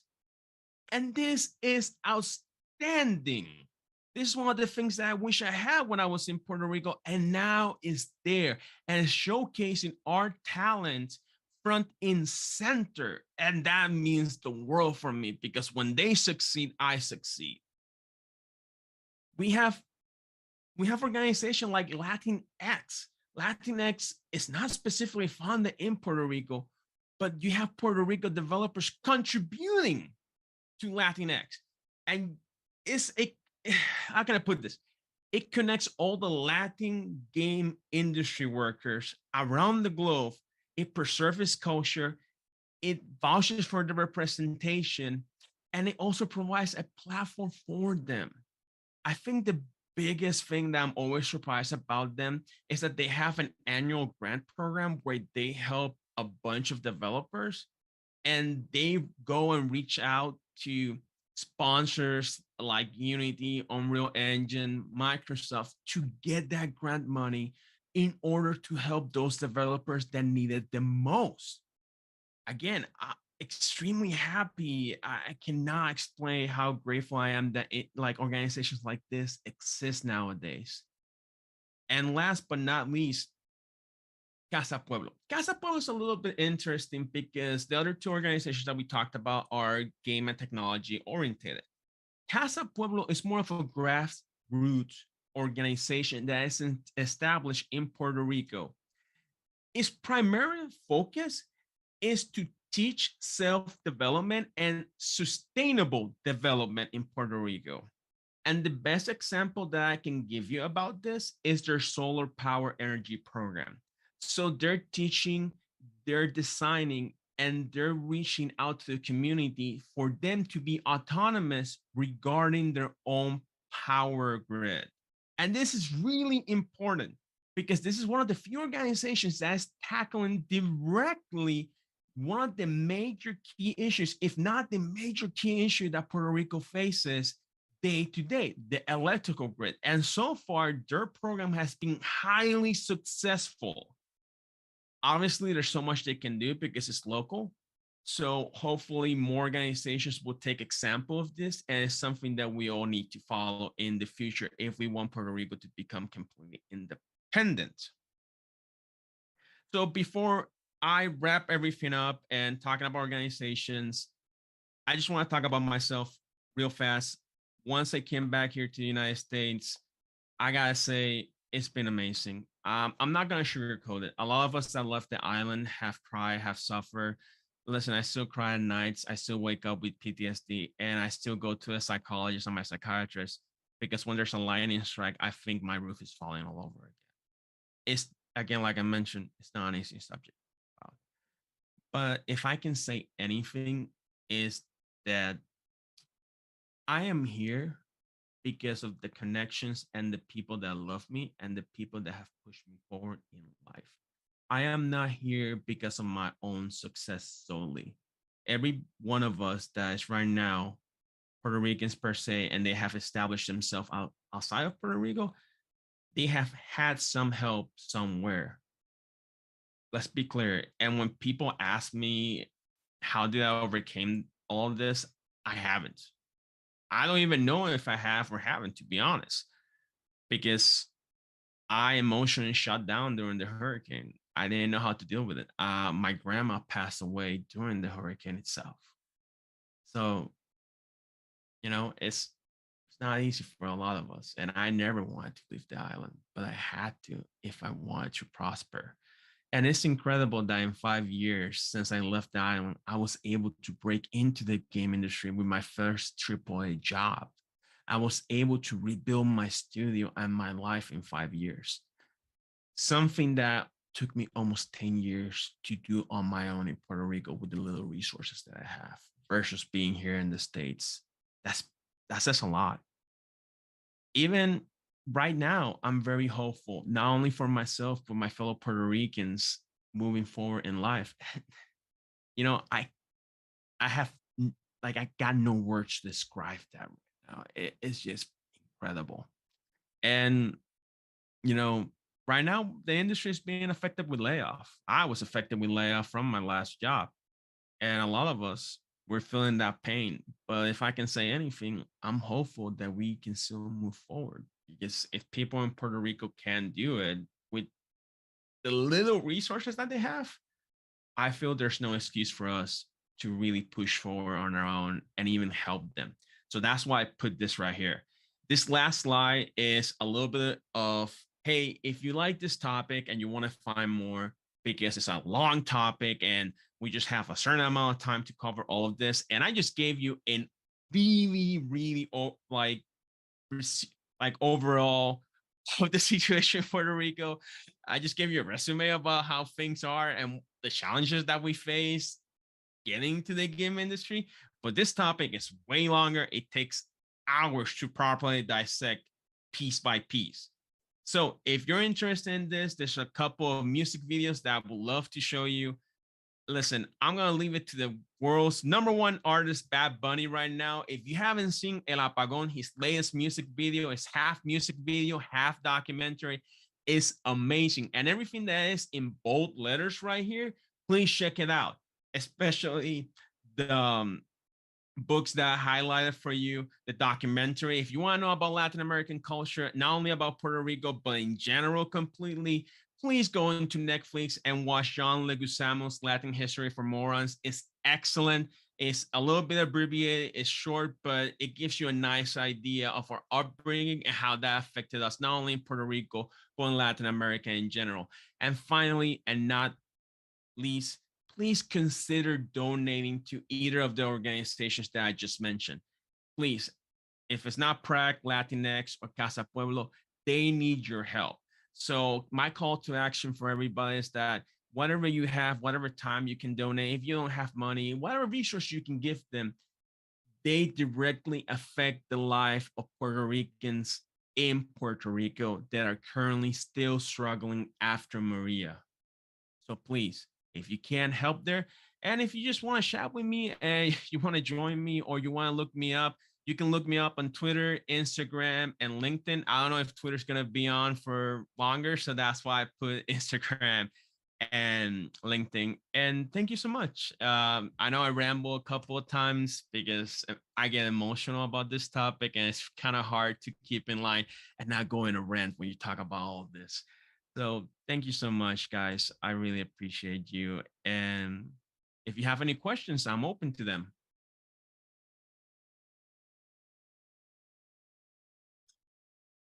Thank you so much, Carlos. That was really, really informative. Oh, And thank you. I loved how you put everything into context. It was Try. really, can you tell me how your experience of learning game development in Puerto Rico, how that translated once you moved to the US? Well, it translated in the sense that when I started in the UPR, one of the very first things that I learned is that a lot of basic knowledge that you have specifically in the art sector, because I'm currently trying to move more into technical art than Mm. actually anything else. And one of the things that we all need to learn is that the fundamentals that you have in real life, they apply themselves into game development. So if you want to draw, you want to paint, you want to sculpt, all that directly translate. It's just that you use software. So a lot of that core knowledge that I gathered there once I moved into game development from Puerto Rico over here, it really translated easily because I already knew the terminology. I already knew how things were supposed to look, even if I didn't know the software quite well. Even when I was in Atlantic College, it might have not been the best education in all honesty, but they did guide me into using the right tools for the job with the knowledge base that they had. Because like I mentioned, like this before YouTube, this is before Gnome Academy. So if you wanted to learn something, you had to rely on somebody else that had that knowledge. And if you wanted to learn from the internet, you had to help somebody pirate a tutorial from a top university or top program so you can gain that knowledge. So was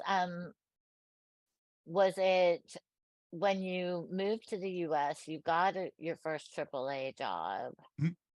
and did you kind of move seamlessly into that position? Oh no, no, no, no. And this is another thing that I want to tell anybody. Don't be afraid not to know everything. Like for the longest time, I was so afraid of not knowing everything and just being a complete disappointment and honestly not representing what I should have. And let me tell you, man, I know so many people in the game industry that start as one thing and they move to another, and they move to their career just learning on the job, just asking questions itself. Because when I first started, my last job was in Unity. When I first started there, it was one thing and it quickly evolved to another thing, and you need to be able to adapt. More than actually knowing everything, you need to be able to adapt and just say, I don't have the answers, but let me find who does and let me learn. That is key for game industry and game development. That's really, really good information that Very much. don't hold yourself back because you don't have to know everything.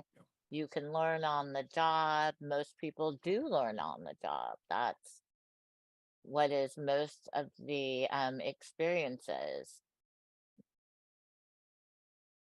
And so I also wanted to know, are you you're currently looking for a job, right?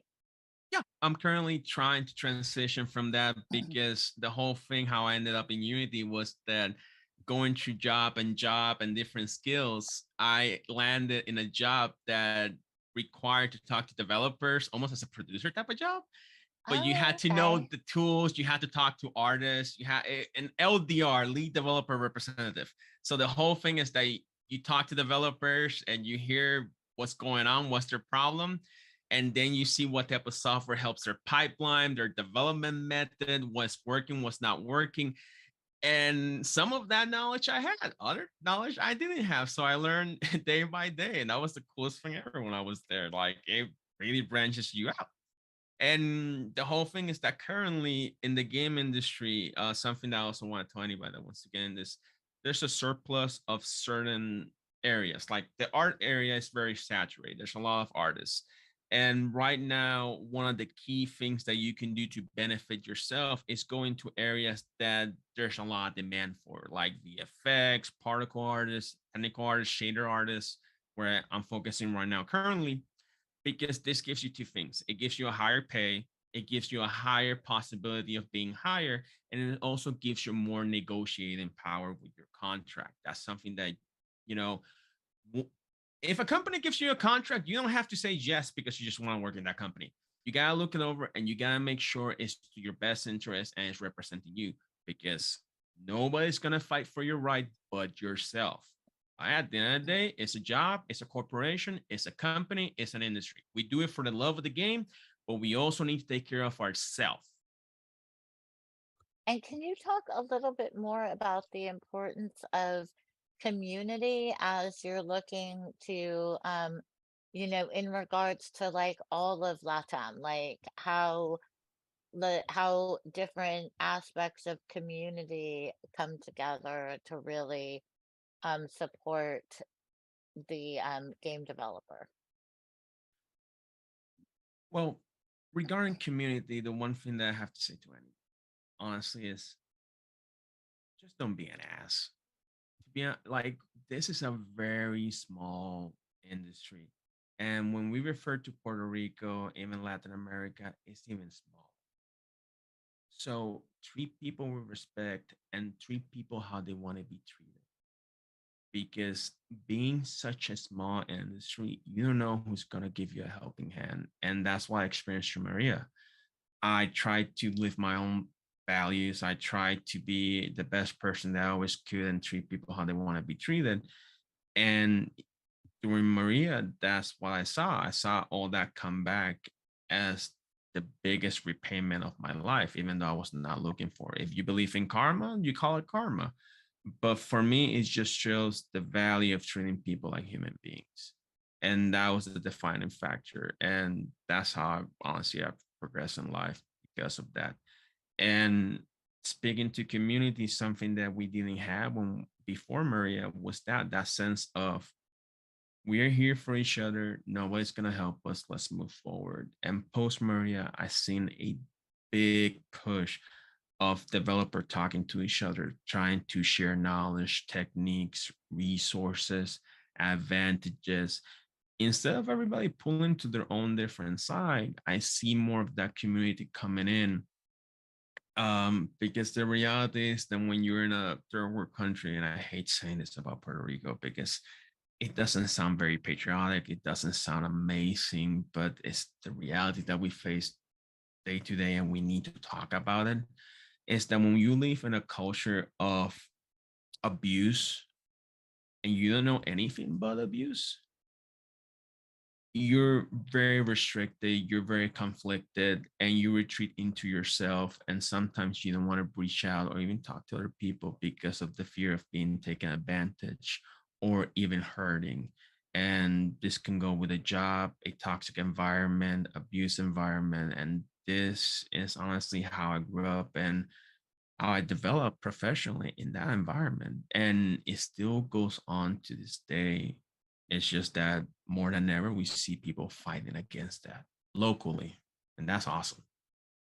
That's great. I think that community is so important, and the game industry is a great community because we are a small community and we take care of one another to the best that we can. And I think that's so important. And I'm really glad that that was your experience. Yeah. Like, I'm just blessed to be honest. And like, we're all going through layoff and hard times. And I still look back to Maria and I just go, no, I'm still good. being without power or water for 2 to 3.5 months in my case, that changes your perspective. My power hasn't gone out all this time. Only went out during the Texas freeze a year or two back. But even besides the point, that showering with hot water is still something that I don't take for granted. My experience. It's always good to be grateful for the small things, right? Like sometimes it's good just to be grateful to have hot water. So thank you Yeah. so much. For sure. We don't have any questions, and I really appreciate your conversation. The resources were really valuable. People really enjoyed hearing your talk. So thank Oh, that's you. cool. That's awesome. Like I mentioned, if you want to reach out on social media, go ahead, shoot me a message. If I'm not working, I'll get back to you immediately. That's because I got stuff going on right now. But I always like to talk about this. And if there's any way I can help organizations like the one that I presented to you, it's the least we can do, to help others. Oh, that's great. Thank you so much. For sure.